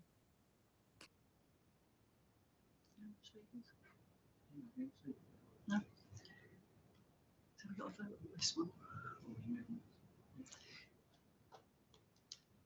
Right, members, we now will vote on Councillor Wheeler's amendment. Should we try a show of hands? No, you get a show of hands. Might we have a recorded vote, please? Sorry, I meant to request that earlier. I need 2 more people to support that for a recorded vote. Does anybody can support Councillor Wheeler? Just to speak along, I support the request for a roll call vote. Councillor Galford and Councillor Rise. Madam Mayor, sorry, can I be very rude and butt in? Do I need a proposal on a minimum figure, or are we leaving it to the working group? Because I do feel we should try and set a benchmark on this one, would be my view from afar, I have to stress. I'm sorry to interrupt, but if Councillor Edwards can tell me how to get everybody out to vote, then I'm quite sure that we'd all be very happy to do so. We will come back to that one, Councillor Hawkins. We are now voting on Councillor Wheeler's amendment, and we have 3 people asking for a roll call, and so I'll get Mr. Ramterholt to call out the names, and we'll take the vote. Madam Mayor, do you mind if I ask a question, please? Councillor McClafferty. Just aware of the time. If I were to accept Councillor Wheeler's amendments, does that mean that we still have to have a vote?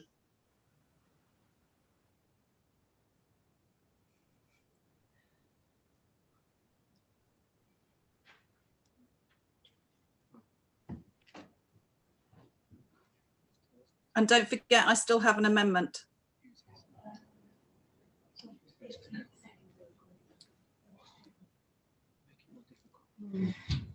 It'd be quicker to do. Yeah.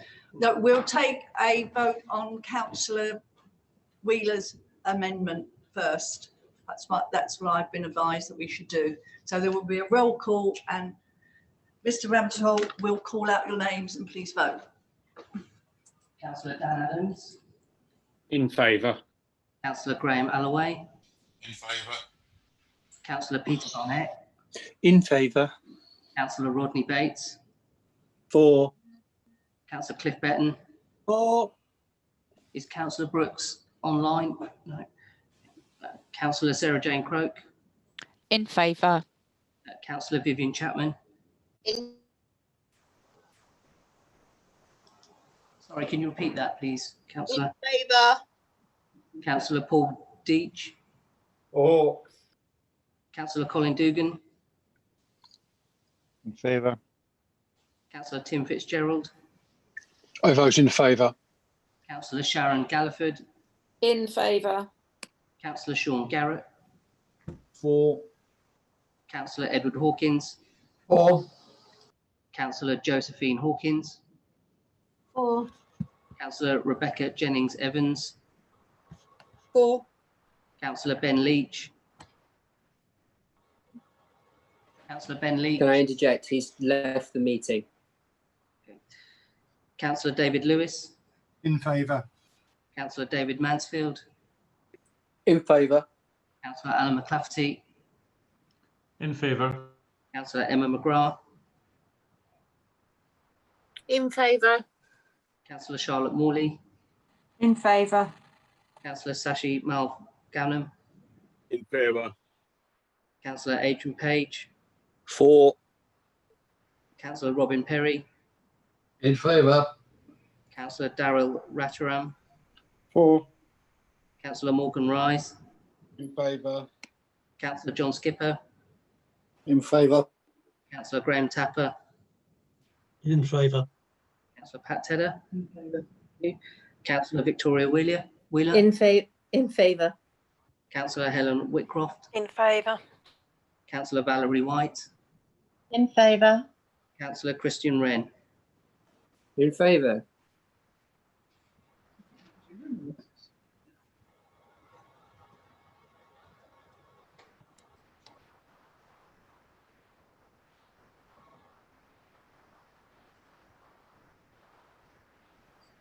Members, now that was a unanimous vote in favour, as I'm sure you would have appreciated. Councillor Edward Hawkins has made a proposal with regard to a percentage return. Councillor Hawkins, I appreciate that this was discussed at the meeting back in February. So we're looking now, I guess, for whether or not what kind of figure it is you are proposing. So, Madam Mayor, sorry, Councillor Hawkins. Madam Mayor, can I put in a plea, please? You can, sir. I wondered if we could possibly have a natural break. After 3¼ hours, some of us who aren't as young as we used to be would appreciate a 5-minute natural break, if that's possible. I've been advised you can have a 5-minute natural break, Councillor McClafferty. So Council will break for 5 minutes. Okay, but can I just ask the members? I don't want to be the only one that has to have this break. I think we'll all benefit from a break if you need someone else's support, Councillor McCafferty.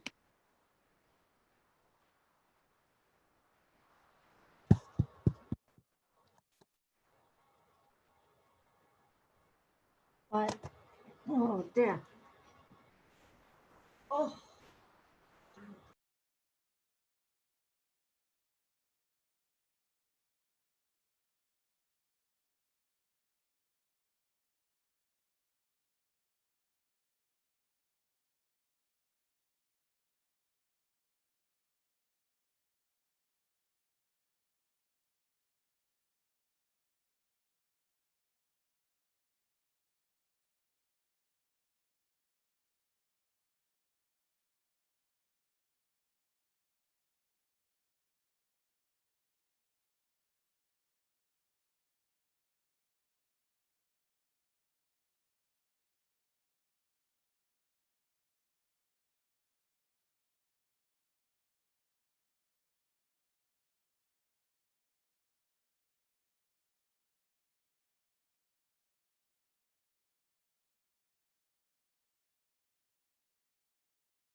Can I just ask a question of the Zoom room, please?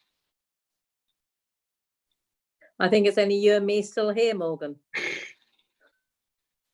It's just obviously because the council And the public. Hello public. The constitution of the council clearly makes it clear that if it gets to 10 o'clock, there has to be then a further vote on whether we continue. And I'm just wondering if that is the case. I just want to know, because I appreciate that we still have a significant amount of information to get through on the agenda, and I'm just wondering if the head of legal can provide guidance.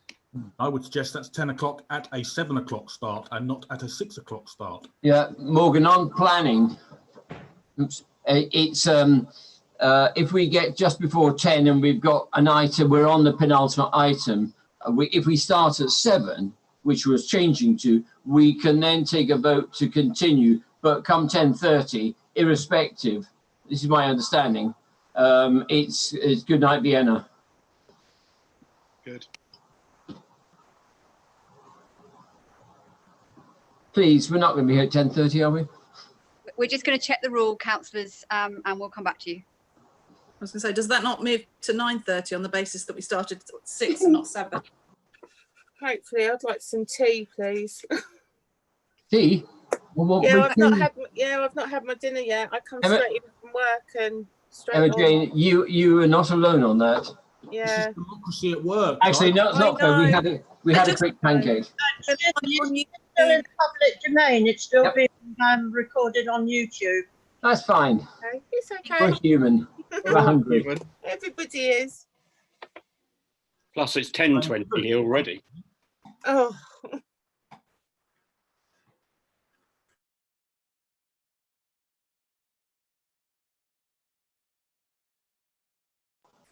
I have quite an audience on Twitter. Don't I, Christian? Yes, you do. I'm saddened you feel so.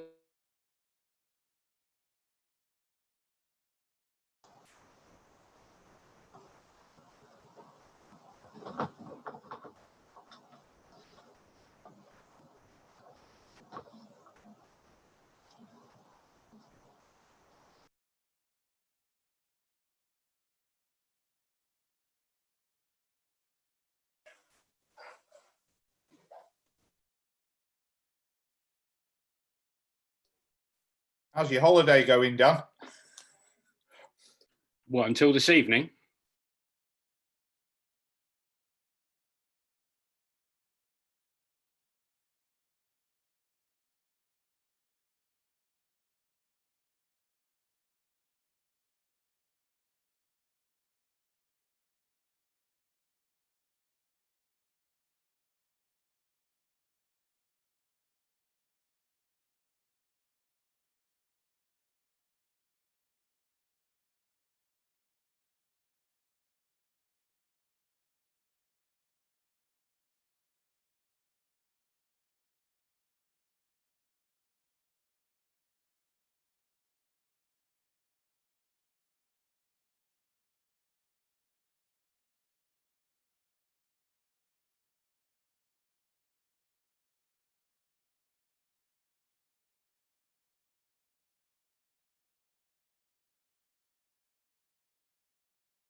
Most of us are back, are we?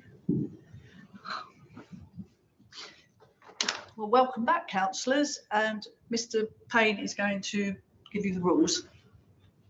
So there's a couple of things. I think there's been a question asked about the duration of the meeting. Appreciate that we started at 6 p.m. this evening. That seemed quite some time ago now.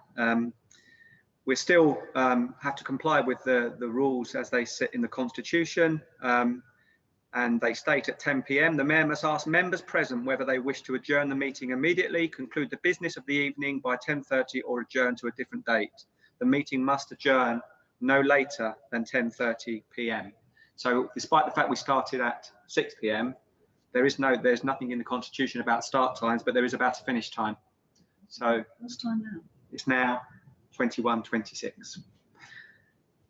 And in respect of the motion, I think now that's being put by Councillor Hawkins, I will revert now back to Councillor Hawkins, but just be mindful of the fact that the compromise was what was agreed by the working group who have been delegated to look at this. And if you agree a percentage return, it's not a vote, it's a consultation. But if you agree a percentage return that is not reached, then you cannot go ahead with it. So through you, Madam Mayor, I would pass that back to Councillor Hawkins now. Councillor Hawkins, would you like to come back? You've heard what Mr. Payne has to say. Yep. Thank you, Madam Mayor. Yeah, I did. And it was very clear. But we as councillors who are representative of the people, with due respect, it is us to really put some suggestions and lay things forward. Last time round, I suggested 20%. And Councillor Wheeler quite correctly said, well, how does that fit in with the return on the voting for parish only when there are no specific special circumstances? I've listened to the tape. I'm not going to quote verbatim, but that was the essence of it. And it was agreed on Councillor Victoria Wheeler's suggestion that we defer to Democratic Services to look at the number, to look at the equated number of people that voted, and then the working group would come up with a sensible minimum figure. Now, my proposal is still that to ensure that there's adequate democratic process, notwithstanding whatever we agree that the working party is going to look at, that there should be a minimum figure. However, I also suggest that it is the working party that will come up with that figure based on equated average figures for clean parish. By that I mean where there's another external body, voting figures, so that there's the 13,814 people as was are able to be adequately represented under the rules of democracy. Now, I don't know if Councillor Wheeler has a view on that. I'm sure she has. And I don't know if I have somebody who will support me on that. But that is what I would like to put to this evening. Thank you. Have I a seconder for Councillor Hawkins' motion amendment? Can't see any. Anybody see any hands? It would appear not, Councillor Hawkins. We do not have a seconder. Madam Mayor, sorry, I had my hand up. Oh, sorry, I did ask for a second pair of eyes as well. Thank you. I second that motion. Right.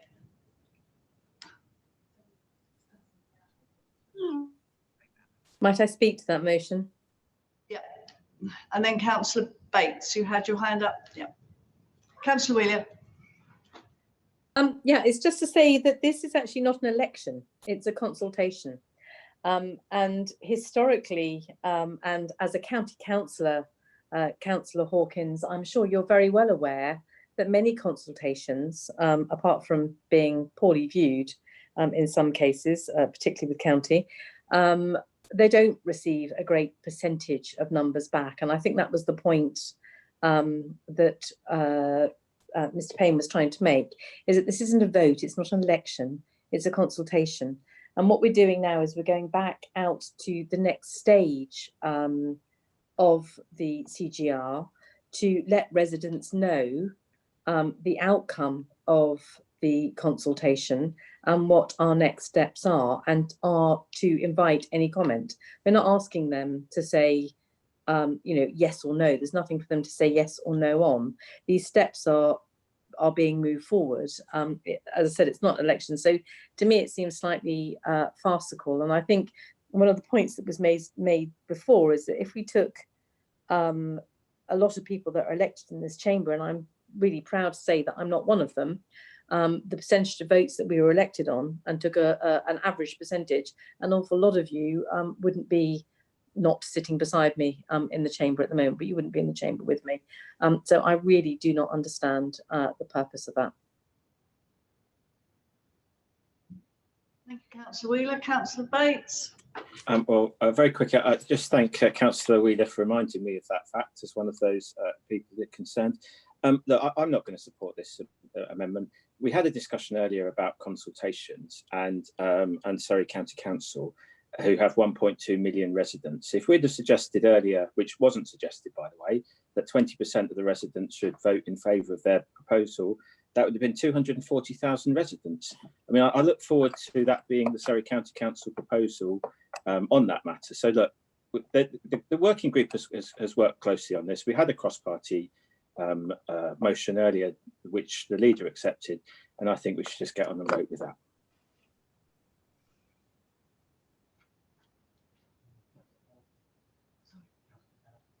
Councillor Galliford.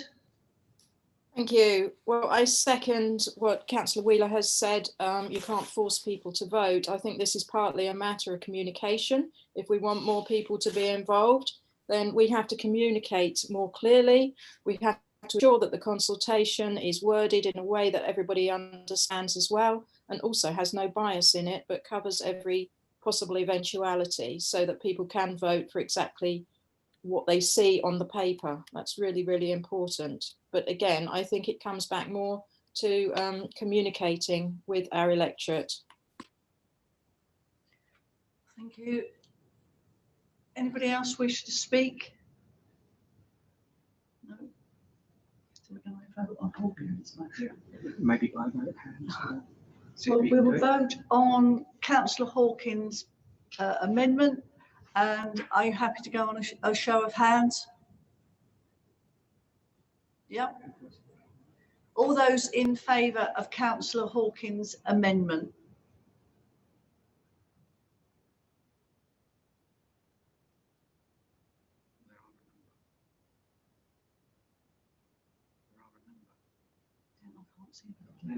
Andy, can you count from there or not? Yes. Or really not? Could you please keep your hands up? Thank you. Really going to be easier to go through the names, read them out quickly. 6, 7, 8, 9, 10. No. Councillors, I'll read out the names. We'll have a roll vote. Councillor Dan Adams. In favour. Councillor Graham Alloway. Against. Councillor Peter Barnett. Against. Councillor Rodney Bates. Against. Councillor Cliff Betton. Against. Councillor Rich Brooks. Okay. Councillor Sarah Jane Croak. In favour. Councillor Vivian Chapman. In favour. Councillor Paul Deach. Favour. Councillor Colin Dugan. In favour. Councillor Tim Fitzgerald. Against. Councillor Sharon Galliford. Against. Councillor Sean Garrett. For. Councillor Edward Hawkins. For. Councillor Josephine Hawkins. For. Councillor Rebecca Jennings Evans. For. Councillor Ben Leach. Not here. Can you repeat that, please? He's gone. He's left. Councillor David Lewis. In favour. Councillor David Mansfield. In favour. Councillor Alan McClafferty.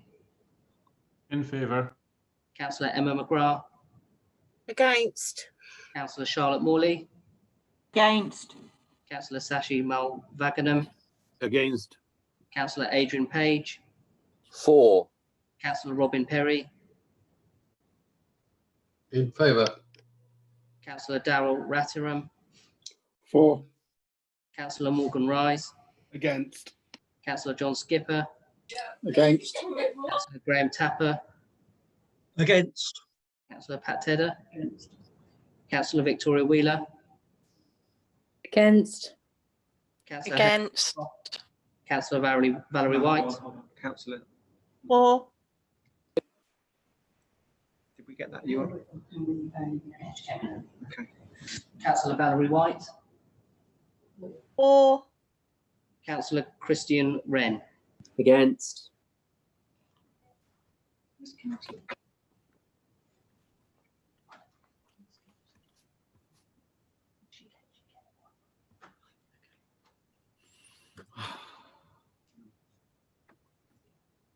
Sorry. What have you got? I couldn't add it up.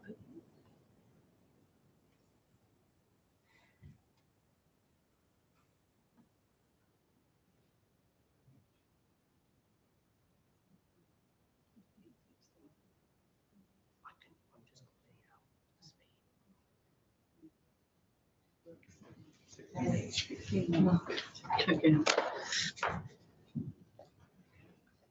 Do we want further debate? Yes. So you just wouldn't credit it, would you? We have 16 for and 16 against. So as we've lost Councillor Leach, I think it was, we have an even number now with Councillor Brooks having departed. So it's back to the Councillor Hawkins has got. Councillor Hawkins. Sorry, Madam Mayor. No. Madam Mayor, rather than go through all this again, can I amend what I'm saying? My concern is that, you know, I hear what's said, this is a consultation. And if there is no vote at the end of that consultation, that's one thing. If I'm assured there is no binding vote at the end of the consultation and the matter is going to come back to the council to review, to arrive at a shortlist, and we haven't actually finalised this part, that part of the discussion, is my understanding. If we come back on that, that's fine. My major concern is that we are going to put onto residents a situation where previously only 5% of the electorate. Last time round of 668 responses, 5% of electorate, and that's of Windsham Parish. And there was a much smaller, it was a much smaller majority when you looked at the whole of the impacted parish areas. Now I'm beginning to wander into areas which I'm not totally comfortable on. But I think my concern is that 5% of the people are going to impose on the electorate. And I think last time round I used the example of the Brexit, bring back Brexit and leave COVID, where it was a 52-48% and there wasn't a minimum figure, and a lot of councillors understood where I was coming from. So if I can be assured there is no guaranteed final vote this time round, that's one thing. Failing that, I think we would need to, I'm going to hold out that, or put to Councillor Wheeler and the others, and Councillor White and Councillor Jennings-Evans, that the working group comes back with a definitive figure for us to approve. Slightly woolly, Madam Chairman. I'm just trying, Madam Mayor, I'm just trying to short circuit some of this. If I may. Excuse me, did you have your hand up, Councillor Page? Obviously not. Councillor Wheeler. Thank you. I will use the same analogy that I used last time, and that is a forced marriage. And somebody wanting to stay in a marriage, being forced to stay in a marriage, is not a healthy relationship to be in. What we've got at the moment is a compromise arrangement whereby parties that were not in agreement before are working towards a compromise agreement that will work for all involved within this marriage. So the children and the parents are very happily working together to make sure that they can continue to work together without actually a breakup of Windlesham Parish Council. If we go for a percentage back, all that will happen, and I'm just forewarning the council as to what will happen, is that there will be a further call for another CGR with much more campaigning from the various groups that are concerned in wanting to have some say in how their village is run. which will involve potentially Lightwater and Bagshot, each having their own parish council. This is an opportunity, and I wish I could explain to the rest of the chamber how far the council has actually moved forward in terms of working together. And I'm sure that Councillor McClafferty, who I know has been involved in some of these conversations, will support me on this, that they have moved forward leaps and bounds. They haven't just been to, they've been to extensive marriage guidance counselling, if you like, to make sure that this relationship can work. And they've got a format which will allow them to continue it to work. We cannot make people vote. Councillor Hawkins is saying if you don't vote, then you are against the change. That's not the case at all. If you didn't want the change, you get off your bottoms and you would come down and vote and say I'm against it. People didn't vote against it. They didn't vote for it. That's something very different. They weren't given an either or. So the whole concept of it is quite frankly ridiculous. If this goes ahead and if we don't agree to this, we will be back to another request for a CGR, and all of the hard work that has gone with that working group within Windlesham Parish Council, with the one Windlesham group, will be completely and utterly lost. So please do bear that in mind when, as I believe we're going to have to do, Madam Mayor, which is to vote on this again. Just bear in mind that you are essentially voting to keep people potentially in a marriage that they don't wish to be part of. Thank you, Councillor Wheeler. Councillor Rise. Thank you, Madam Mayor. And I feel that we're veering now into discussion of the general motion rather than the amendment. So I propose to close a motion under Part 4, Section A of the Constitution, 14.12, Section A, Point B, to take an immediate vote on the amendment.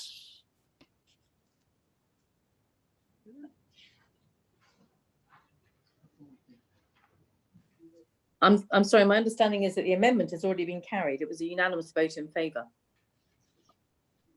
No, it's the Councillor Hawkins amendment, isn't it? Yeah. Yeah.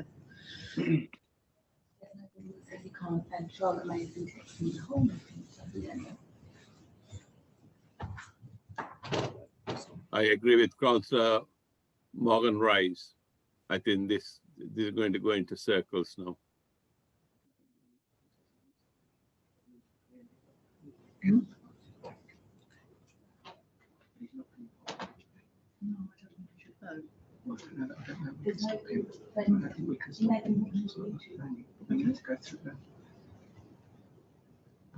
Andy, can you put it on mute?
Sorry, members, Councillor Rise.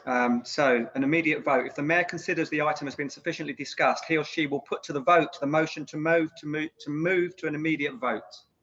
So we have to vote on whether or not you want to vote to move to immediate vote. I think something else for the governance working group at a future meeting.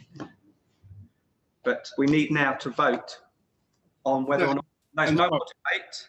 I'm sorry, Richard, that's not as what the Constitution says. The Constitution says if the mayor considers the item has been sufficiently discussed, he or she will put it to a vote to move to an immediate vote. If it is a part, okay, fine. I have been reading that bit wrong. So My apologies. I'm going to say, I think with your agreement, Madam Mayor, you're putting now to the vote the fact that you've now had enough debate and you're then going to go to immediate vote. So is everybody, without going through a roll call, can we ask for a show of hands that everybody's happy with that, or do you want to go through a listed vote?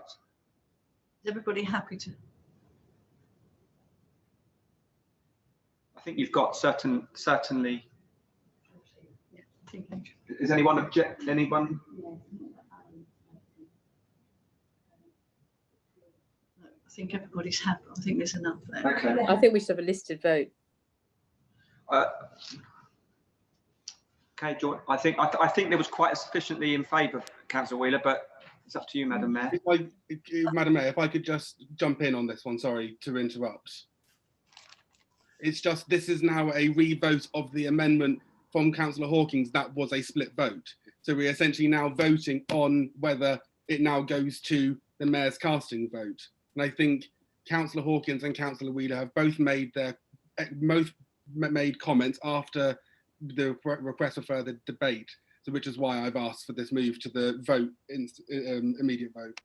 I think I would vote on Councillor Hawkins. Got that. That's right, isn't it? So, Madam Mayor, listen, this is all well and good. I mean, there are enough people looking at the Constitution. It's now nearly 10 to 10. It's quite clear that, I mean, I was trying to put a democratic proposal to it. The council is split 50-50 on whether it wants to be democratic or otherwise. I'm going to withdraw my suggestion so that we can get on, and I believe there are other people there, that this is a side issue. All I wanted to ensure there was democracy was at large in the village.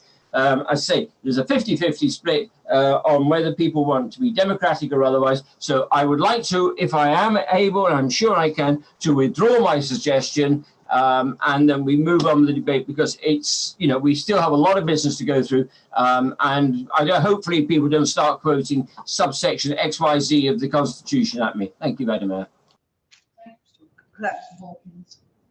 So where do we go? Withdrawing it. It's gone through. So we've now got just. That's it.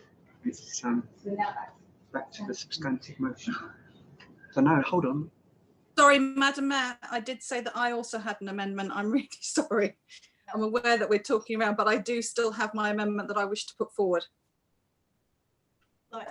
Councillor Jennings-Evans.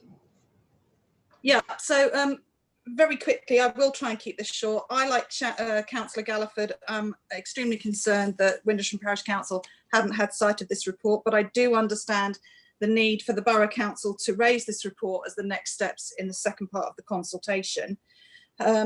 My concern is purely little d, and that is about the naming of the parish council. And that is purely on the basis that with the unitary authorities on the horizon, we don't know what shape or form the parish council will take with the devolved powers that are coming our way. So it seems likely that that would be the more appropriate time to discuss the naming of the parish council when we know what it will look like. It may look substantially different to what we have now. We may even have a second CGR off the back of those unitary authorities. So my amendment is purely to remove little d and put it potentially in the main body of the text at 2.6, where it falls under the remit of Windlesham Parish Council.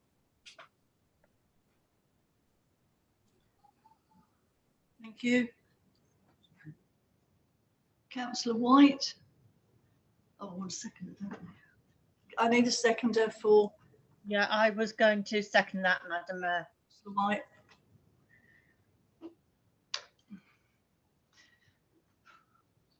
Councillor Wheeler. I'll go back to the points that were made in the working group. So we had an active working group. and the renaming of Windlesham Parish Council. And just to put it in context, Windlesham Parish Council has 3 councillors that have been elected by residents in Windlesham. So, you know, within the village of Windlesham, which is called Windlesham currently. So Windlesham Parish Council, with 3 out of 18 elected parish councillors, wants to remain to be called Windlesham Parish Council, whereas the working group have actually decided that to better reflect the fact that Windlesham Parish Council is made up of Lightwater, Bagshot and Windlesham, that they should look at the renaming of it. So again, I'm going to go back to the fact that the Windlesham Parish Council gave to the working group those devolved authority to be able to work with the borough in response to the CGR to come up with these decisions. So I'm really sorry, I'm afraid I can't support this amendment.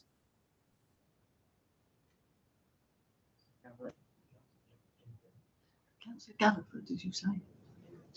Garrett. Councillor Garrett? No. Councillor Garrett? No, he doesn't want to. Sorry? Councillor Jenny Evans? I can't dispute what Victoria has said. All I'm saying is that we are potentially renaming something that will have to be renamed because we don't know the shape that it will take come this autumn. And I'm just saying it would be prudent, and I'm not taking it out. It's a temporary thing because we're putting it in the main body of the text. It's something that will happen and should happen, but it needs to be determined at the appropriate time, which will presumably be after we know what we will look like once the white paper is delivered. Thank you. Is there anybody else who wants to speak on this? No? No hands? No one wants to speak. No. No. We have to go to vote on that. Rebecca Jennings Evans amendment. Right, members, we have to vote now. Sorry, before we move forward, may I just ask a constitutional question? I'm so sorry to interrupt, Madam Mayor. We have already voted on my amendment to the amendment, and that has gone through. So constitutionally, we're now voting on an amendment to an amendment that's been agreed. Is that right? I'm sorry, but I am slightly confused. I don't have my copy of the Constitution with me. Otherwise, I would be able to quote chapter and verse, but I'm afraid I can't. And point of order, I did actually raise that when your amendment was first put in because I had an amendment also, and I was told that it would be discussed later.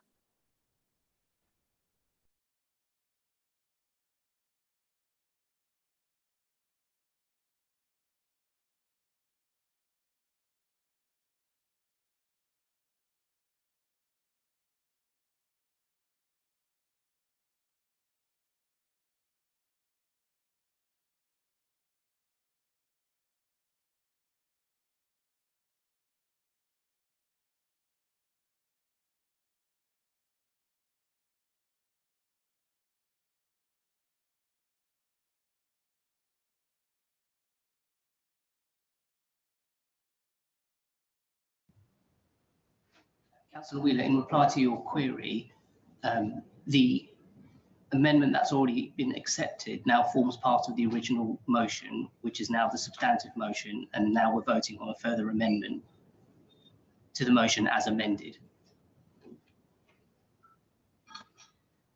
Do it on a show of hands. I wouldn't suggest that at the moment. I would be inclined to go for that.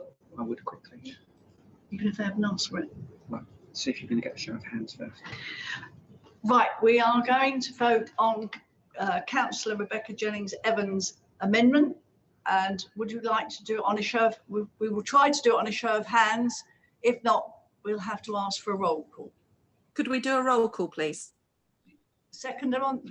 Can I have further clarity on what we are actually voting on, please?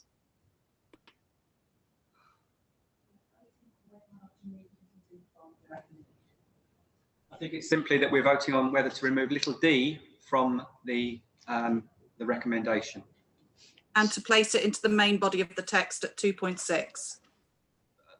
That's, well, it's just by removing it, it doesn't then form part of the recommendation. So that's what you're voting on.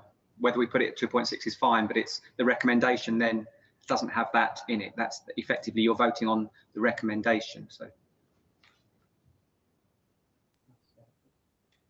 Councillor Galliford. Thank you, Madam Mayor. My understanding is that changing or, negotiating a name change was actually part of this whole procedure anyway, that the working group had put forward. So as long as we know that that is still the case and that will still be substantiated by moving it around, then that's fine.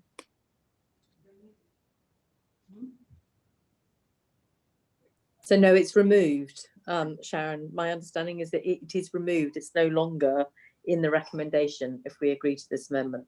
That's exactly right. You are voting now whether to remove little d from the recommendation. Whether you put it elsewhere in the report, it's fine, but you're right.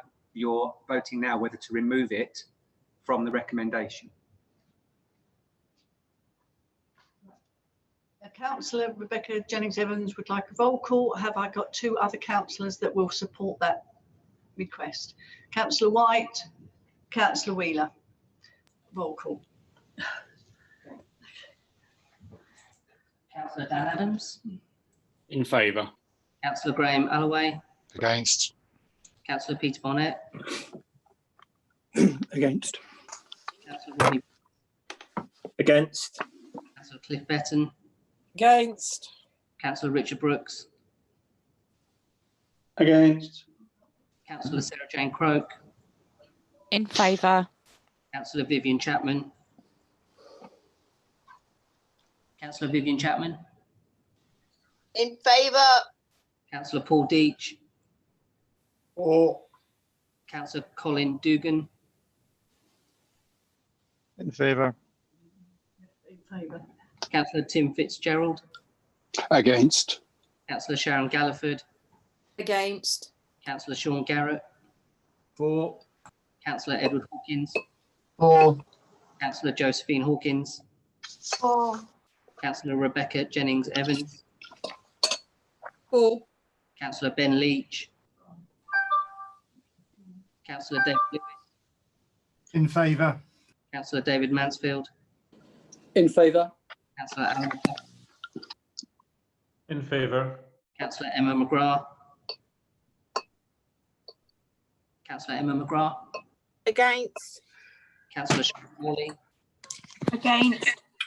Councillor Mal Fagerman. Against. Councillor Adrian Page. For. Councillor Robin Perry. In favour. Councillor Darrell Ratteram. For. Councillor Morgan Rise. Against. Councillor John Skipper. Against. Councillor Graham Tapper. Against. Councillor Pat Tedder. Councillor Victoria Wheeler. Against. Councillor Helen Whitcroft. Against. Councillor Valerie White. For. Councillor Christian Wren. Against.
So members, it was 17 against and 16 for.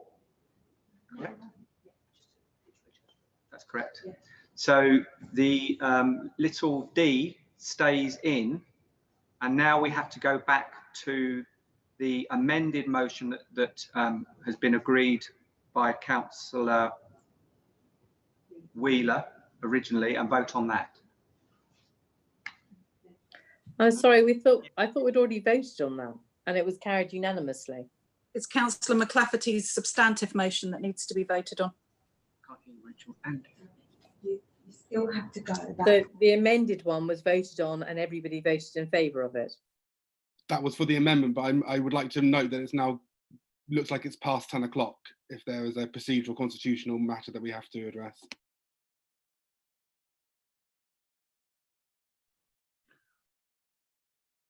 Victoria, I'd love you to be correct there, but I think we voted unanimously on your amendment, and now we have to go back and vote on the actual motion, although it's amended by yours.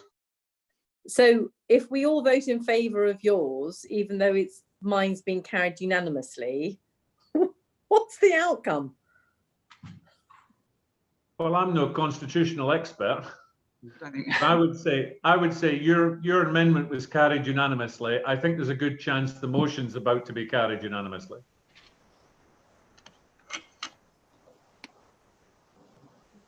So we are voting on the original motion. No.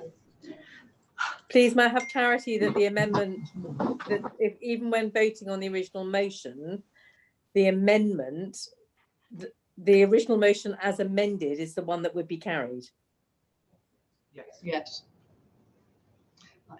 Can we do it on a show of hands, or do we want a roll call? Show of hands.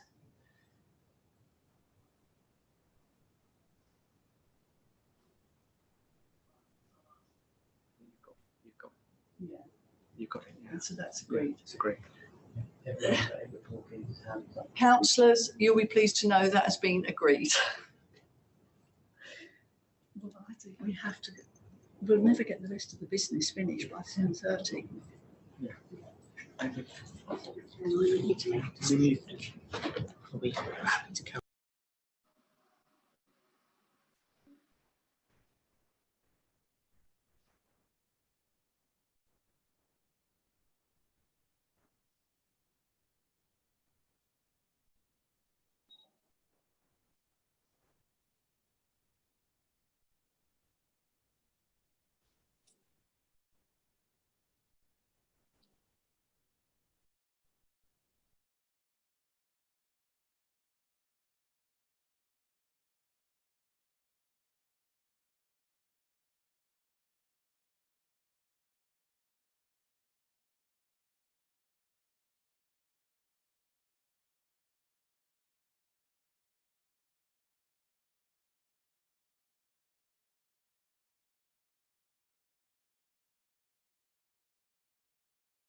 Members, we have got the situation where we need to agree, do we consider that we will be able to finish all the rest of the meeting as per your agenda? And if not, then do we agree to stop the meeting now and reconvene at another date? Councillor Garrett? I agree that it's obviously quite late. There are obviously some very important items on this agenda which needs to be discussed. Is it possible that we could defer some and do the, I'm not saying some are more important than others, but I appreciate that some of them are more important than others. And can we possibly defer some and do the ones that are really important and need to be decided tonight? Because as was been pointed out earlier on, we're not having another meeting until October. We will have to convene a meeting earlier than October, Councillor Garrett. We have roughly 20 minutes. So whatever happens, we would, even if we got some of it done, we would have to reconvene a meeting. Councillor Wheeler? I would suggest that we defer all further matters to a meeting to be called with the normal, we have to give 10 days notice So presumably either next Friday or the following Monday. Those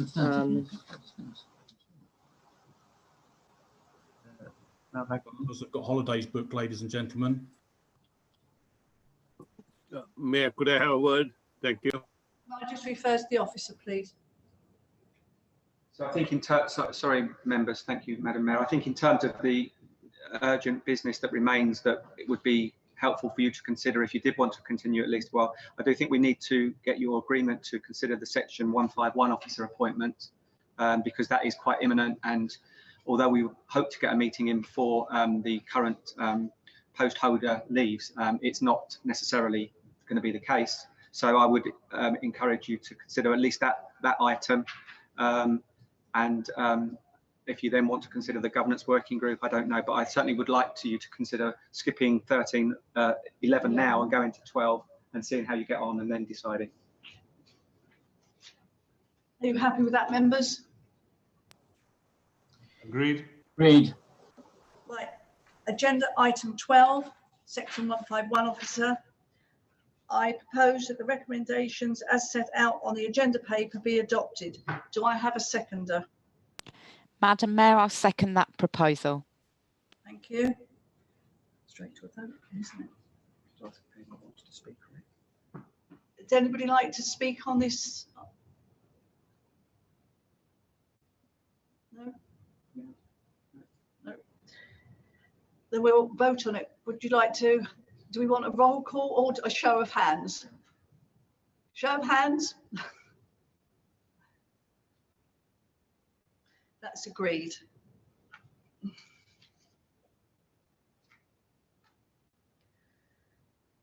Let's go back to item 11. What else is? It's got governance working group. Item 11. Yeah, they want to consider that. Would you like to consider item 11? Madam Mayor, can I propose that we go to the exempt items, because I would deem that that is the next most important thing to do. And unless the Constitution says we have to slavishly follow the number order, I propose that the next most important thing to discuss is the exempt item.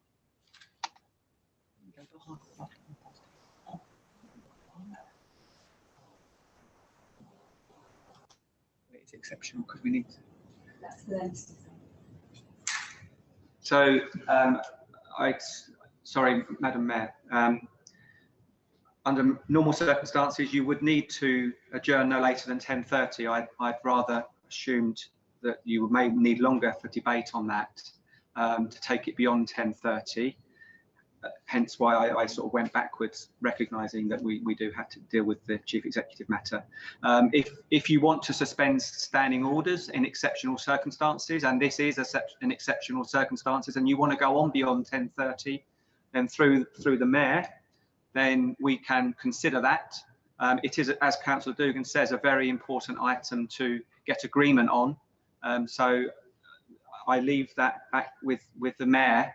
As to whether you want to propose going on, and if we can't get there, then we'll have to consider suspending standing orders.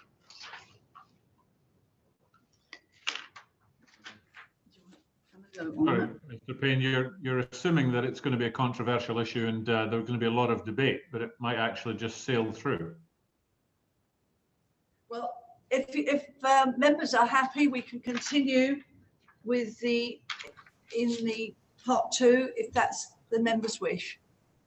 Is that you all happy with that? Agreed. Agreed.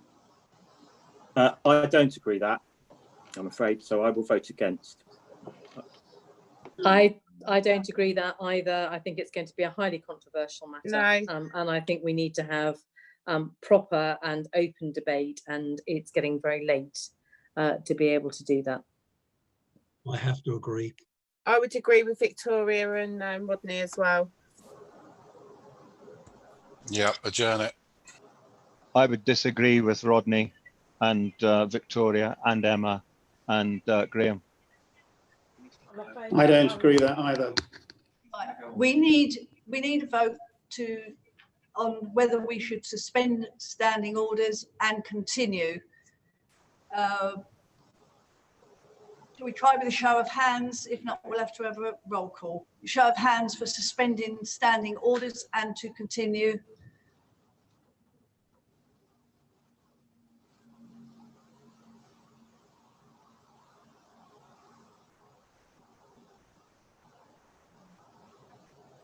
No, I'm afraid it'll have to be a roll call again. Quick. So Councillor Dan Adams, To suspend and continue. Councillor Graham Alloway, Defer. Councillor Peter Barnett, Time for bed.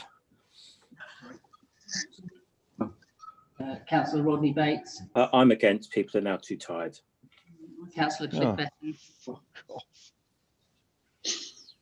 Councillor Cliff Betton, okay. Councillor Richard Brooks, Councillor Richard, Defer. Councillor Sarah Jane Croke, To carry on. Councillor Vivian Chapman, Suspend. Councillor Paul Deach, Reluctantly suspend. Councillor Colin Dugan, Carry on. Councillor Tim Fitzgerald, We should carry on. Councillor Sharon Galliford, Defer for proper debate. Councillor Sean Garrett, Happy to carry on. Councillor Edward Hawkins, Carry on. Councillor Josephine Hawkins, Carry on. Councillor Rebecca Jennings Evans, Carry on. Councillor Ben Leach, Councillor David Lewis, Carry on. Councillor David Mansfield, Carry on. Councillor Alan McClafferty, Continue. Councillor Emma McGrath, Defer. Councillor Charlotte Morley, Defer. Councillor Sashi Malvakanam, Carry on. Councillor Adrian Page, Carry on. Councillor Robin Perry, Carry on. Councillor Darrell Rotherham, Carry on. Councillor Morgan Rise, Defer. Councillor John Skipper, Defer. Councillor Graham Tapper, Defer. Councillor Pat Tedder, Councillor Victoria Wheeler, Defer. Councillor Helen Whitcroft, Defer. Councillor Valerie White, Carry on. Councillor Christian Wren. Defer.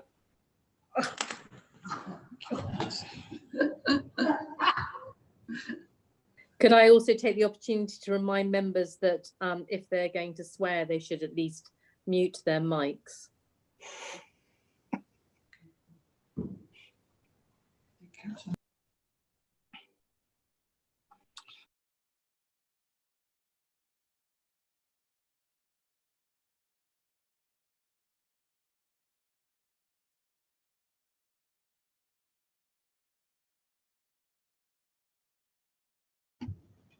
Councillor Mulbagan, can we just confirm, did you say to continue? I've changed my mind. Defer. Did you say to continue? Yes, I did. Okay, thank you. So we have a split vote, 16 for and 16 against. You know the drill now, guys. It probably will be 10:30 by the time, but so. Who was it arrived at this rule where we have to spend half the night debating whether we have a debate? It's ridiculous, and it ought to go back to the governance working group and arrive at this properly, as we've sorted out on the planning. It's absolute nonsense. I think, Councillor Edwards, it's called democracy. I understand, just to stop any further or long debate, that Councillor Mulbagan, too late, has changed his mind. So maybe there's not much need for a long debate. I don't think Malvaganum, got it.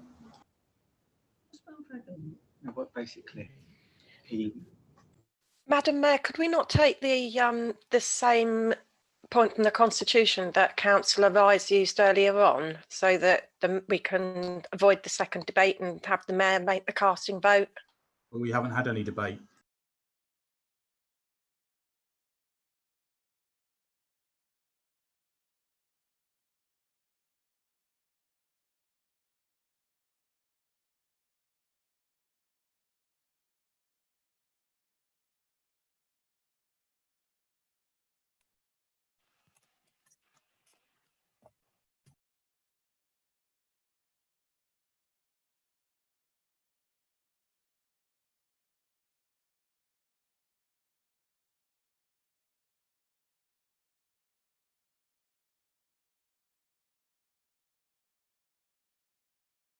So members, obviously we've heard that Councillor Marv Aggenham has changed his mind. We are going to have to take another vote. If anybody else has anything else they wish to say before we do that, then I think there's an opportunity now through Madam Mayor. Otherwise it means taking a vote again. If anyone else is making any changes, then obviously they can be reflected. But we'll have to take another vote, recognising Councillor Marv Aggenham's change of heart. Right. Any more questions? Otherwise we will take a vote. Yes? Right, it'll be another roll call. Thank you. So Councillor Datt.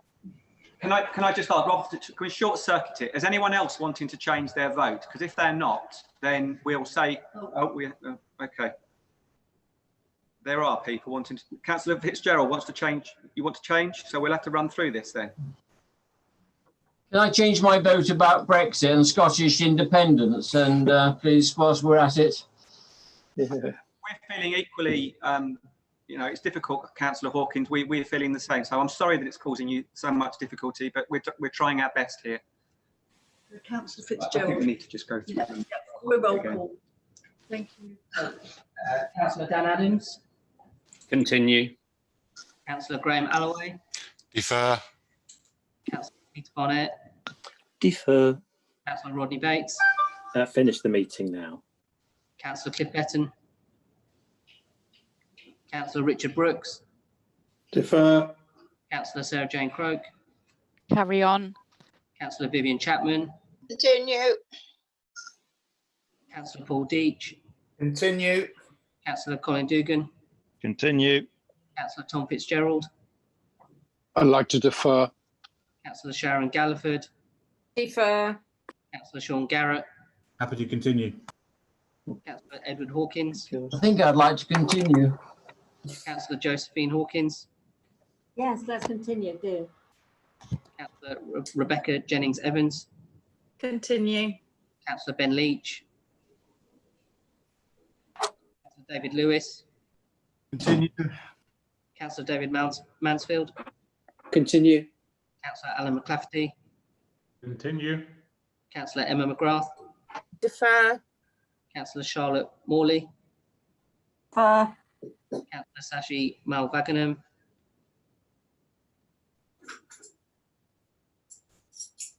Sashi. Defer.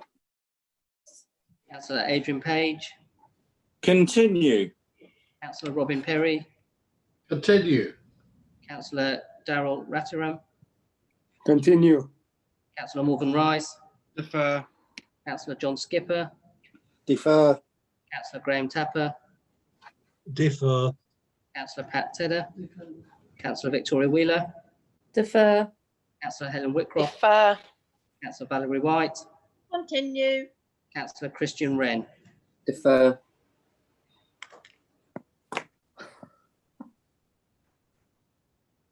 So I believe the debate continues.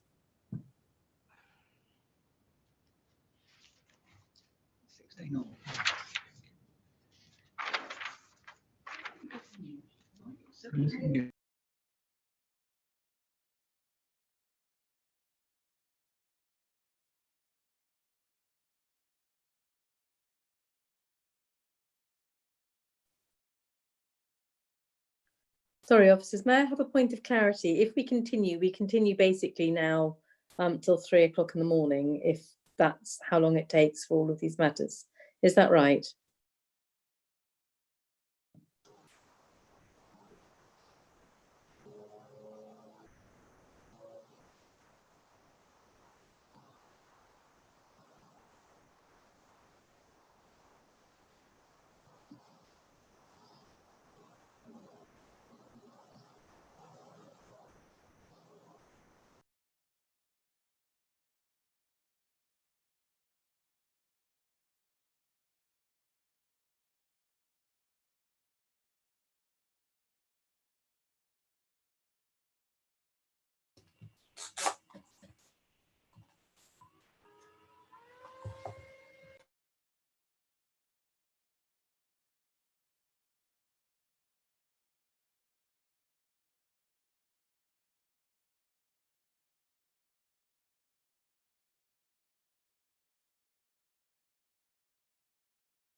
So members, the result again was others changed. It was 16 all again. We have consulted the Constitution again, as has been our want through the evening, and the Mayor's casting vote in exceptional circumstances will be applied. So I would like to ask the Mayor now to make your casting vote in terms of how you want this matter to be concluded. I cast my vote as to defer. I think we've all worked very hard this evening, and I think the rest of the agenda needs clear heads and be in a position to give good thought to our outstanding business. And so therefore, that is why I have cast my vote to defer this meeting to a further date.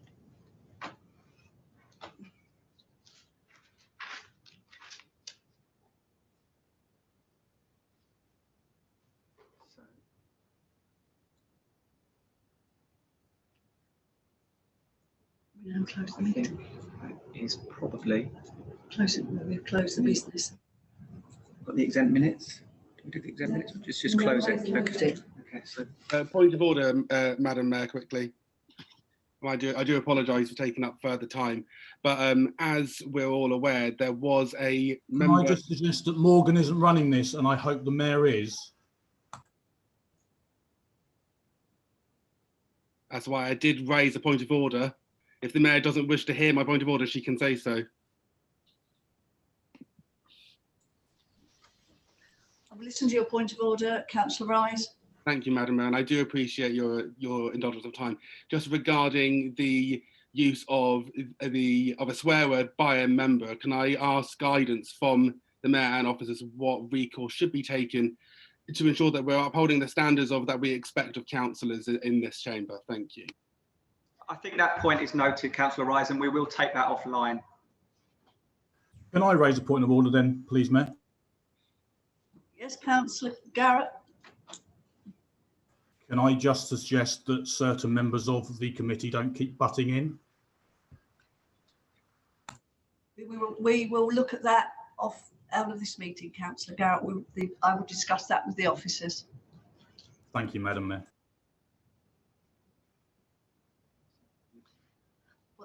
The meeting is closed, and Rachel will send you a new date and the rest of the agenda. Thank you, Madam Mayor. Thank you, Madam Mayor. Thank you, Madam Mayor. Thank you, Madam Mayor. I'll now We stop the appreciate live your stream. hard We're work still streaming live. Sorry, it's Joe here. I'll just now stop the live stream.